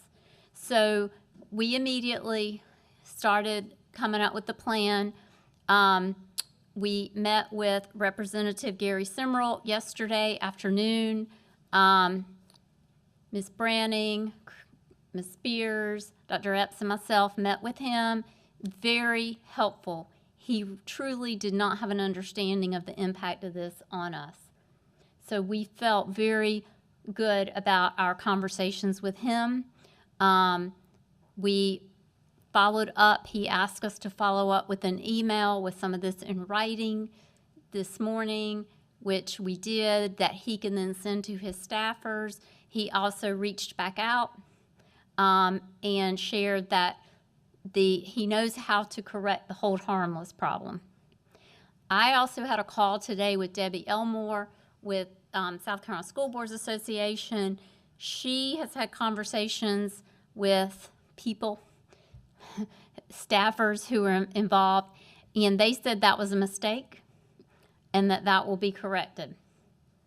So I want to see it on paper though, but that is a good sign that at least that would be corrected. She shared with me there's also discussion about the possibility that they will, the House members, instead of going all the way to the Senate version of the stake in the ground, guarantee this year's funding, maybe they will split the total funding and give you half under the old and half under the new. So I'm still hopeful it's going to be an improvement over the numbers that came out Friday evening. The beginning teacher salary, just to recap, on the House version was $40,000. The Senate dropped it to $38,000 with a $2,000 increase on the current starting teacher salaries, $36,000. We are still continuing to hear from districts across the state that their planned budget will have a $2,000 increase. We've only heard one district who is going to be different than that. So we expect the majority of districts across the state will have a $2,000 teacher salary increase. The one that's going to be different, is it less than 2,000 It's or more. Okay. It's 3,000. Okay. Ms. Yes. Just want to understand a little bit about the numbers. So the House version, the newest, latest, and greatest House version, from our current budget would be minus 4.9? Is that what I'm understanding? Current house would be -9. From our the current dollars that we're receiving would be 4.9 less. Okay. Plus, we're losing what we would have gained in the Senate version. So the House version says Fort Mill, you're minus 4.9. Correct. The Senate version says you're plus 9. Correct. So some Plus 5 point something. The total Plus- difference is 9. The total difference is 9. plus 9. So Senate version is plus 9. Yes, House version is minus 4.9. correct. Got it. Thank you. And of the $227 million that they're giving back to education, we might get 5 million or we might lose 4.9 is what you're saying. We would lose the piece that we would have gained in the Senate version, we will lose. If we go all the way back to the House, we won't gain any new money, but we'll also lose 4.9. That's where we're going to lose 9 million over where over 9 million over where we would be with the Senate version, with the new funding model divided the way that the Senate proposed it. And that's what our community needs to understand, that they're putting $227 million into education. Additional dollars. And this is what's happening with Fort Mill's dollars. And also today, at the beginning of the conference committee, Frank Rainwater spoke, and he also shared with them the latest BEA estimates, which just came out with additional projected new state revenue, recurring and non-recurring. So these 6 conferees were also told that today. They've got additional money to, They have additional money to consider. as of today. Correct. As far as where we are as an administration, we are still going to recommend to you that you adopt a budget plan with the $2,000 increase on our teacher salary scale, which takes our scale from a starting salary of $41,400 to $43,400. The only piece that could change with us is the House version also deleted the waiver on maintaining your local teacher salary supplement. And we, in our correspondence today, asked them to put that back in. It not only affects us, but it affects all districts that are not receiving enough funding to maintain their current local salary percentage above whether the state ends up at 38,000 or 40,000. So we have asked for that to be put back in. The Senate put it in. When it went back to the House, they took it out. So we've asked for that to be corrected as well. And also, our recommendation for the final budget will include the 3% cost of living for all other employees in the district, consistent with what the state is doing for all state employees. And all of our staff would receive their required step increase on their applicable salary schedule. So we feel like that basically covers, if you remember what we were showing last board meeting, our Category 1 contract commitments, the 20 new teachers, the step increases, the salary increases. We would like to get to that amount of a budget increase with a combination of where we end up with state funding, tax millage increase, and possibly pulling in contingency funding if needed. But we don't, at this point, we don't know from the state what they're really going to do.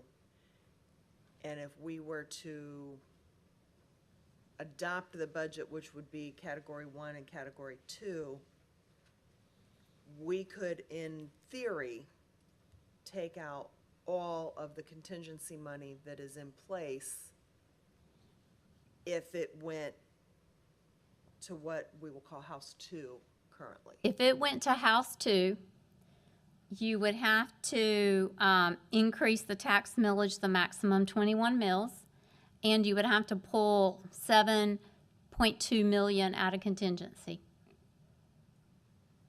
to cover Category 1 and 2. Figure out, and then figure out how to do it the following year. We have about 12. So that leaves 5. Yeah. So, because that would be, you've got, the House would be minus 4.9. You've got a 5.2 baked in for minus 9. Correct. Plus you've got to cover. We have a little bit of state funding. Million Yes. Plus 15. Category 1 and 2. Help me get there on the math then. I Okay. think it would be wouldn't that be a larger number that we'd have to come up with? Because you can only get. We have a tiny piece of state funding, additional state funding that we would get that is not in one of those rolled up categories to the new education funding model, like the employer fringe. That is still going to be a standalone funded item. So some of Cat 1 gets caught up in that? Correct. So Category 1 would not be 9.1, it would be 9.1 minus that additional funding. Category 1 and 2 roughly total $14 million of new dollars. With considering that new funding? With considering, yes. Okay. Yes. So the delta's Yes. minus 10 is 24 million. We'd potentially need to, with the House version, it would be 24? We need to come up with? Well, you might need to explain that to me again. I mean, I just build the revenue budget based on the property taxes, the state funding, and then a little bit of local, and then what we would need to pull from contingency to basically go, our current budget's $177 million. We would add the $14 million, so we would be at, what's that number? 91. Thank you. So looking at, to meet that total budget, what are we, I'm plugging in the 21 mills if we had to go the max, and then what would we be short? Would have to pull in 7 million to cover. But that's worst case scenario. I am a lot more optimistic than I was when I saw this Friday night. After the discussions we had yesterday and today, I'm a lot more optimistic. I'm not optimistic we're going to get to the full Senate version that we were hopeful was going to happen, but I truly think we're going to land in the middle somewhere. So really, we're still kind of in a holding pattern at this point. I think we're in a holding pattern. And we have advertised We have advertised public. the total amount of revenue that is potentially out there for us with the 21 mil increase and the new combined with the funding formula. We won't know that until the end of June, though, right? The answer to the. We think we may know a little. We think we'll probably get a better idea the middle of June. Yeah, June 15 or so, we think we'll get a good idea. They go back June 16 through 18 or 15 through 17, or we've been told they'll, that's what they're talking Right. about the next 2 weeks. Which But we need to adopt a budget on the 7th. well, Not necessarily. we don't have to do that. And we can have, I guess we can have some more dialogue where that timing and what that looks like. But currently, we are advertised at the maximum of 21 mills based on what we know from Senate and House versions of budgets and fundings or lack thereof. We'll have that public hearing as scheduled and advertised on the 7th, but we may or may not proceed with adopting a budget or approving a budget at that meeting because we may not have enough information to really feel like we can do that. On the other hand, if we have enough information, it'll be up to you. We may get some information prior to June the 15th. We don't know. So we can delay. Oh, we you're can saying delay. we can delay the adoption of the budget even after the public hearing. Yep. Yes, 21. Okay. yes. But I would recommend that we move forward with the public hearing since we have advertised it. I think because that's advertised and that's where that's at, yes, we need to do that.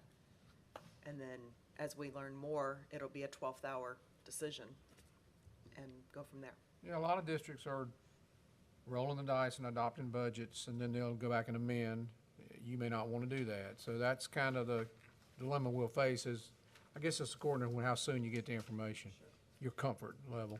Well, and yesterday I was with Jamie Devine from SCSBA, but also the the Richland One chair, and he said they're going to do a continuing resolution because of what the House and Senate's doing right now, and he said that he's aware of several other districts that are going to do that.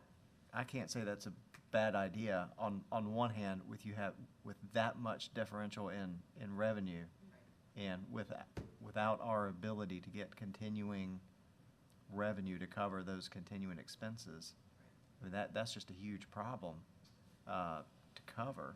Right. But on the other hand, then you can't announce your potential teacher raise. Right. Right? I think we're going to know soon We think we're going to know. about this hold harmless piece. I think we're going to know soon. I don't think About we're at that. the point where we want to do a continuing Yeah, resolution. I don't either. I would not recommend that we do No, that. we're not there. Yeah. Anything else? Okay, questions? Other questions? Anthony? All right, continue. You're looking like you have questions. I do. That, Okay. so the general fund budget? Sure, yes. Topic, so just clarification, it's probably 4 Okay. or 5 questions. So the employer health insurance increase, I just want to make sure I wrap my head around this. Private sector, I see some kind of increase like this, I'm shopping the market. I'm telling my CFO, my HR person, let's go. What are our parameters when it comes to this? Our parameters are that all school district employees are under the state health plan, PEBA, as well as the South Carolina retirement. This was a very unexpected increase of 18.1%. Yep. It normally, I think I shared with y'all, but just for the benefit of the public, it normally has been 3.5% a year, if that.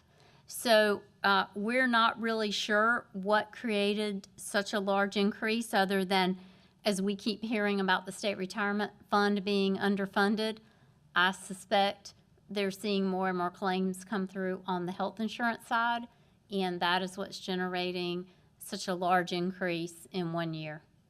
We will receive additional state funding to supposedly cover that, but I can tell you it's not close to covering the number. But the state, if that holds true, is putting in some dollars towards that. Okay, gotcha. Yes. This is at least previous document in regards to Category 3. Would I be able to ask a couple questions Sure. regarding that? And this one's pertaining to Liza. Ms. Liza, yes. Okay. So question I have, so this is regarding the Director of Educator Effectiveness, Recruitment, and Retention position. Question I have is, clarity. What's the rationale for this position? Have we vetted the position to ensure Fort Mill School District truly needs a single position of this nature? That's one question. Well, I don't know if you want to answer it now, but that's a question. There's going to be two more after that. Absolutely. So the purpose in making the request, again, two primary requests from the HR area. Again, the first and primary, as you just referenced, is Director of Recruitment and Retention. And the purpose for this request is based on not only the national, but our specific teacher shortage in the state of South Carolina. And it is growing rapidly as far as the turnover rate and those who are leaving the profession, and then those who are just saying, I need to take a break from the profession and maybe I'll return. But this position would work specifically to spearhead, lead, and support district strategic plan goals in the areas of recruitment, retention, professional development, teacher leadership, and opportunities, again, to grow some of our existing staff, to give them opportunities for leadership opportunities, which data also shows that helps to retain staff. So this position would also, if we're able to move forward, would supervise two educator effectiveness coaches. We currently have one educator effectiveness coach in our department, Ms. Jessica Callaway. And so by adding a second, again, that was the second request, this second educator effectiveness coach with the other coach, they work in the schools supporting principals, assistant principals, a lot of our support specialists, certified staff, together in working to coach, retain, offer non-evaluative feedback, model lessons, and again, opportunities for professional development resources. So it's very personalized, face-to-face, working with our teachers. Gotcha. And it's important to note, I just want to add this piece, that our educator effectiveness coaches and our, of course, our admin at the school level, they're also supporting not only first-year novice teachers who are, called induction teachers, but teachers who are new to South Carolina. They've never worked under our standards, our protocols, and also those teachers who are coming to us as second career teachers. So these are the career changers that are going through non-traditional certification programs such as PACE and other alternative programs. So we kind of have a lot of diversity there with the support that we really want to target and hone in on to help, reduce our turnover with our teacher employee group. So with that in mind, so what's an average year for us in teacher hiring? So we average how many new teachers a year? So probably around 250 to 300, depending on the new growth positions or if we're opening new schools, for example. But currently, to give you an idea of specifically what we're looking at currently, is we're up to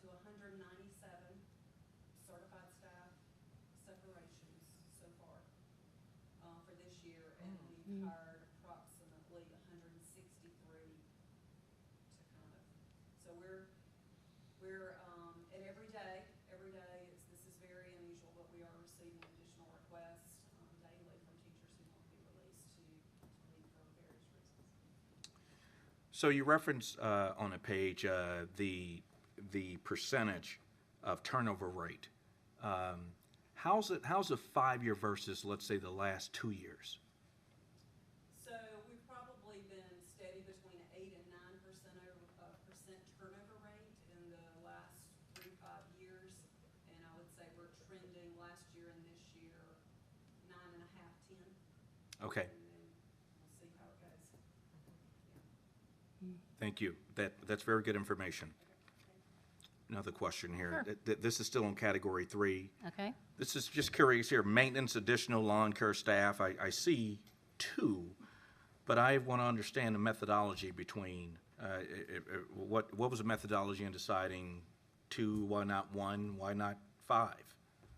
Okay, well, let me first share, when we add a new school, and as you know, we've added 3 schools here pretty quickly, 2 elementaries and a middle. We only include, as far as the initial staff needed for that school, we only include 1 regular maintenance employee to maintain that facility. We have not added any additional lawn care personnel in a good while. I can't even remember off the top of my head. The request from the maintenance department was for 4. We've tried very hard the last couple years to supplement our lawn care personnel need with outside contractors, but to be honest, just like we're seeing in all industries, businesses, they have staffing issues and they just don't have the capacity to take us on. So we cannot outsource this for that additional help. So the request was for 4. I went back and said, I need your bottom line. What's your must-have before you put us, out there cutting the grass from the district office? And that's how we came up with 2. It was not a very sophisticated methodology to do it, but I went back to all departments.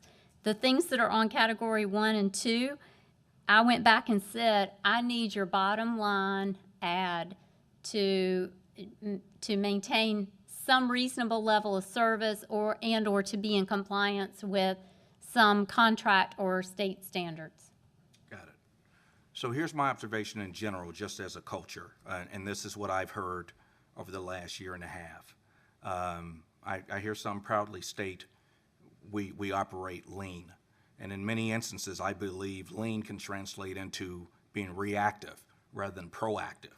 So Dr. Epps, the question I have for you is, a question I do have for you, have we ever had a consultant come in and provide a deep dive into, let's say, efficiencies? Last 10 years, Yeah, Wayne may remember when we were faced with the cutting 5.8 million, I believe, out of the budget in Out of 69. 2009, 10. 2009. Yeah, we had, the board we paid somebody, conducted an efficiency audit using Lean Six Sigma concepts. Yep. What we learned, we were so, and then you do that to see where the fat is, right? Right. We got to cut 5.8 million. What we found out was that we've spent all of our resources for the past 20 plus years funneling money into the classroom to knock down teacher-pupil ratios, and we are lean everywhere else. Yep. It can be bad and good, but we found that we had, the audit recommendation was to add staff. So that was kind of a surprising, because usually you find something. That's right. I think it was some secretary staff. It was like in 4 areas. Support staff. Yeah. Because those, as Dr. Oates mentioned, we generally every year in the budget, and once again here, we prioritize the classroom. And the support functions of this district are the last for consideration for ads. And when we do bring you something to add in that area, we've exhausted all possibilities to continue to operate without that additional item. Bring up an interesting point. I think we're guilty as charged of putting our money in the classroom to the expense of some of these other lawn care Yes, and other areas. So it does come to bite you sometime. But, and maybe that's not as good a strategy as we should have done. We've got a pretty good track record, but we do suffer in some of the other areas. So my question in general, it's more so about, we're outstanding in many different things. This is about how can we be the best version of ourselves. So that's where the question's coming from. So I hear us speak loud and proud about how lean we are and how efficient we are, but I can tell you, example, Liza's the 2 positions that she wants. That's pre-pandemic. That's something we should have had 5 years ago. Just speaking out loud, it's not picking on Liza, that's just giving an example of those types of things that are very needed. So I as a board member, I'm saying to you, I be the best version of yourself as you can, and let's not be afraid to put out proudly the things that we really do need. The question is, the 2 lawn care folks. I mean, you know, I've never gotten phone calls about lawn care until the last 5 months. And so the question is, okay, so we got those 2. Do they maintain the integrity of the curb appeal, or do we improve or enhance the curb appeal, which we're talking about beautiful scenery? It's just like a neighborhood, those types of things. So I'll shut up and leave it at that. But that's my take on that, Dr. Epps. So it's more so me just trying to figure out over the years what's happened, and it's not about cutting fat.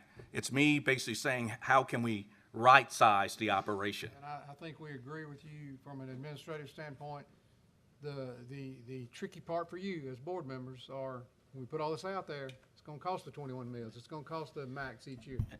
And I believe sometimes you're going to have to do that, period. So you do the weighing, as board members, you do the weighing. Yep. And I would add, I'm right there with you. I think you brought up some great points. I think the one thing that we necessarily don't see, we hear about, is you talk about auditing and what kind of audits, and I know it's not a Six Sigma program, but I think at our building level, there are audits going on a daily and yearly basis. And our in-house experts would be our in-house administrators, the teachers. There's a whole budgeting process that goes on at the school level before it even comes to us. So I think there's a lot of proactive approaches that are going on at the school level that we really don't even necessarily see, because what did you say that total was, that total spreadsheet? 26 million? Right, and so I think on a year-to-year 26 million. basis, there is a proactive approach that's trying to that we try to go through, but then when you start dealing with what our cuts might look like at the state level, it comes across as being more reactive, because where do we even go to tackle the rest of that list of what our schools have done their own internal audit and said, this is what we need to continue to be more than status quo. So here's my reaction to that. Appreciate all that. Right. At the end of the day, we're dependent on legislators, right? We engage, we interact with them. Somehow, we're gonna have to hold them accountable. I'm not afraid to have a conversation with legislators and saying all we keep doing is kicking the can down the road. The reality is we're gonna have to make a decision behind the counter. It's either, if we can't get it from state, then we got to figure out other ways of how we get it. That's my take on it. So the reality is, I feel like at times we're penalizing our young ones. And at the end of the day, if it's really and truly about the kids, about our students, then let's not shortchange that part of it. So that's my take on that. So I'm good with that. I wanted to just ask that question for clarity, Dr. Epps, but that's my take on that. But I think you have to remember too that we've been adding money to the classrooms to keep those class sizes small. And so really it's our office staff, our support staff, our district office. Those are the positions, those employees are working 2 jobs, and they're working long days, long hours, so that we can keep the student-teacher ratio low. I realize all that. It doesn't change the fact how I feel. And when you're it comes right. to the efficiencies. This is about the efficiencies. Right. That's what I'm asking. How can we take a look at and see how we can right-size the operation? Mm-hmm. It may be that we may have one department that may be a little bit heavy. Not saying we get rid of those individuals. I'm saying Perhaps there's another place that they also can make a difference, because we have very talented people. This is not about going in and cutting. I come from the private sector where I would have to do that and look at that. That's not what this is about. This is about, I'm saying, I don't want to cut. I'm saying we need to figure out a way of how we can make this happen. That's my take on that. So me standing up to legislator about this topic, it doesn't mind me. It's not going to affect me getting elected. I mean, this is why I ran. So this is my reality. That's where I am. Well, and I think the problem is we do so well with so little. It's easy at the state level for them to take money from our district, which is happening. Being the best version of ourselves is what this is about. Absolutely. Thank you for your comments. Yep, for sure. Any other budget-related questions? Okay, I'll move on. The year-end transfer, I will put this back on the agenda for your formal approval at the next meeting, but I wanted to put this in front of you, and I'm glad to answer any questions. As I've shared, I anticipate in total that our excess revenues over budget this year should be about $5.5 million. That's a combination of property tax that I've shared with you, the current base student cost allocations where we're picking up some additional state funding because of our growth, the teacher salary fringe allocation. That's the one that's very hard to estimate, and we're fortunate with our additional staff that we've been on the receiving end of more money each year with that. But in total, it's about $5.5 million. To maintain our current general fund balance at 19%, we would need to put $3 million of that into our fund balance. And so we would have about $2.5 million to allocate or transfer out of the general fund at year end. All of these items you have seen before in prior years. The first one is the media center collections. We have never built that into the recurring budget, but in order to be in the state compliance standards, we allocate $8 per student. That would be $148,832. The next item is our small capital purchases for our schools, $250,000. We already have the school request. We have done a preliminary review of those. The schools are ready to order. They keep calling. When can we order? When can we order? New classroom setups, instructional materials of $10,000. And then middle school athletics, their equipment replacement, they have already reached out to Mr. Young. They already have their list of equipment needs. That is something where I'll just give you an example, football helmets, very expensive. They cannot fund that out of their $100 fee. So that's where things like that, or if we're going to completely upfit a team with new uniforms. And they have their own replacement cycles with their team uniforms. But that $40,000 range has seemed to work for them. They've been so appreciative of that. The last couple of years, they've gotten that. And then that would leave us around $2 million to go into the contingency fund, potentially to pull back in for the 22-23 budget or hold for the opening of the next school. Ms. Lordo, Sure, yes. what happens if we fall out of compliance at the media center? Mr. Spittle, can you help me with that one? If we fall out of state compliance on the media centers? Do we? No? We've had years when we were low. We probably get the ugly letter. Sure, we get a nasty gram. And Yes. we say, okay, thanks, sorry, and we keep going. We've had years when we've grown in student enrollment where you had to catch up 2 or 3 years down the road on the collection. Right, so to maintain a well balanced collection, it takes about $13 a student because you need to replace a certain percentage of the nonfiction collection as it Ages out. right, as new information is learned and it's updated. And then new books, replacing damaged books, all of that. So out of the $100 student fee, we recommend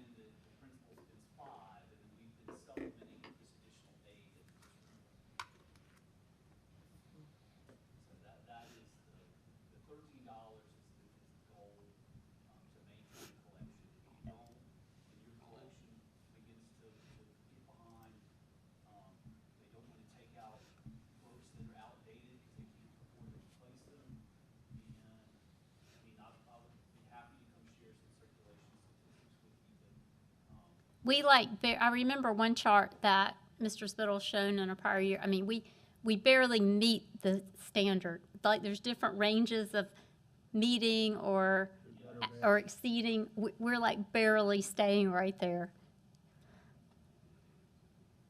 Have we transferred money in from the contingency fund yet this year? We have not transferred yet. I do that at year end.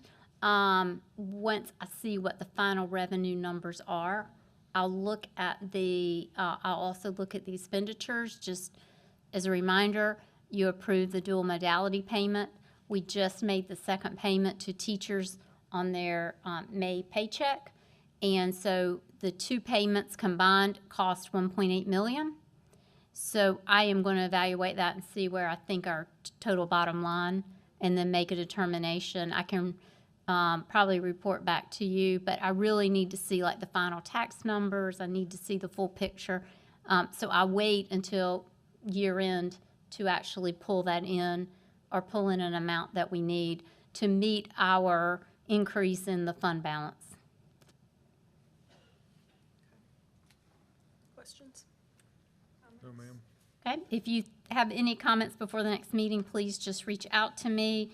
If not, I will put this on the agenda for the next meeting for formal approval. Okay, thank you. Thank you. Continuing on, action items 5.01. Before we do that, Mr. Romanek, we have a tie score in the Fort Mill baseball game, 7-up. Our softball girls are not quite holding their own. It is 0-8, and we're the 0. And I have nothing on Catawba Ridge. Sorry.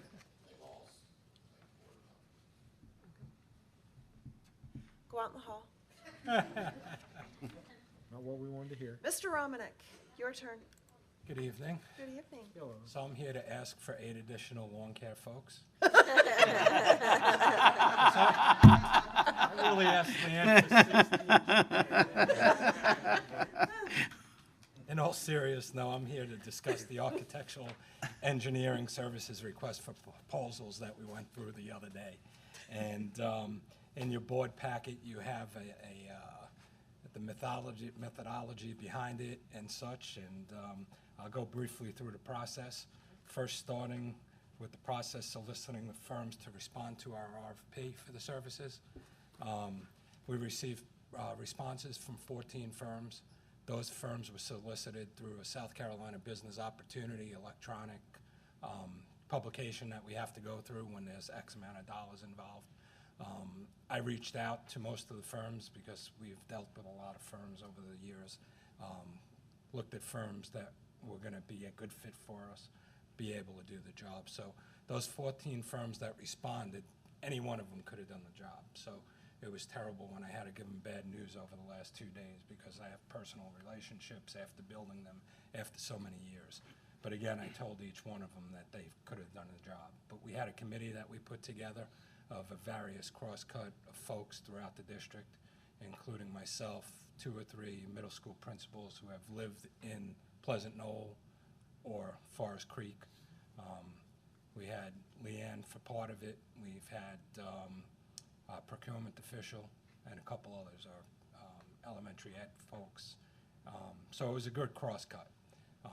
When the firms got in there, they were happy to see that it wasn't just like the procurement official and a couple other people, but people that really knew, lived in the building, and had the ability to kind of guide them to what we were looking for. The initial process, we had to go through paper, so we limited from the 14 down to the 7, and then we interviewed 7 of them. So the 7 came in last week. We had a rubric that we used that was included in your packet there to grade these folks because we need something tangible. We've had some discussions and such. Well, again, all 7 of them were great. We chose 2 of them, one of which was Jumper Carter Cease, who has designed the prototype for our elementary schools. They had been well received. After conversations with principals in those and various other people, we were looking to probably keep Jumper Carter Cease, but we went through the process to make sure there was nothing else out there that we were missing. So they came out on top on the elementary schools. As far as the middle school, we had conversations months ago about our current middle schools. Did people like them? What were the problems? And there were two issues that kept on coming up. The interconnectivity of the schools between the various 3 buildings. And then there was also a problem with some site as far as safety concerns. So after discussions, we decided to look more at a 2-level model. So I had contacted the architects, told them that we needed to look at a 2-level model, be prepared to speak about those. They came in with their presentations with the interview and provided us various examples of that. And after all was said and done, we've chosen McMillan Pasden Smith as the new architects. They haven't been used in the firm as of yet. I think they might have designed Nation Ford Stadium, but that's been it over all of the years. So they're going to come in, and one of the good things that I mentioned in the board packet is that Ben Thompson's now with McMillan Pasden. He was the designer, he was the firm owner of AAG for River Trail, Dobie's Bridge, and TK, which was a fantastic design. Folks love the building, love living in them, functional. So we looked at various models that he provided, and the next step is to go out and look at some of the samples of what he has out there. We'll visit schools with the staff, the middle school principals and such, see what they like, what they don't like. I don't want to start from scratch again, come up with reinventing the wheel, but we'll get some kind of feel for what kind of new school design is out there, get input from the various folks that are on that committee, and then kind of massage it into what we need that would fit our district as far as programming and stuff. So, with that said, I want to make a recommendation that we enter into contract negotiations with those 2 firms, Jumper Carter Cease for the new elementary schools, and McMillan Pasden Smith for the new middle schools. And again, this is just as for, like it says, the early site design, but once you contract with them for the early site design, we're obviously invested in them, so we're going to go ahead and use them, and we'll negotiate down the road with them for the overall bond when that goes out. So the recommendation of the administration is McMillan Patterson Smith for the middle school and Jumper Carter Cease for the future elementary schools.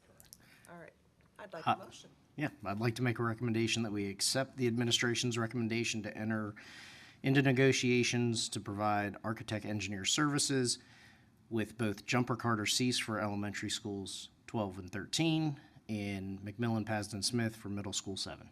Second. So we have a motion and a second to enter into RFQs and early site development for elementary schools 12 and 13? Contract negotiations for 12 and 13 and contract negotiations, middle school 7. and then middle school 7, and that would be with Jumper Carter Cease for the 2 elementaries and McMillan Pasden Smith for the middle school. Any further discussion, questions, or otherwise? All right, hearing none. With that, we have a motion and a second. Those in favor signify by saying aye. Aye. Aye. Opposed? And continuing on. Thank you, sir. All right, up next, Dr. Wakesness. We have some more instructional information. Mr. Rollinger. Good evening. I'll go first today. He's afraid he's going to get sent to the hall, too. That's right. That's right. I won't make you say all the titles this time, so we'll be in good shape. Thank you. So we were just here 2 weeks ago. Dr. Wakesness went through the process of pretty much how we went through the selection of our textbooks, instructional materials, as well as I do want to remind you that we start with a list that the State Department already has vetted and provided us. So we have to choose from that list that they provide to us. With social studies, we had less options than science, so that kind of made it a little bit easier for us this time. Here's for the elementary schools, again, we pulled committees for each grade level to kind of do a deep dive on each one of these. So we included these titles and publishers in your board packet. So this is what our choices are for kindergarten, first grade, second, fourth, and fifth. Third grade was adopted last year. That was the only grade level that was funded by the state. So we adopted that last year in a board meeting. So that's why third grade is not on this list.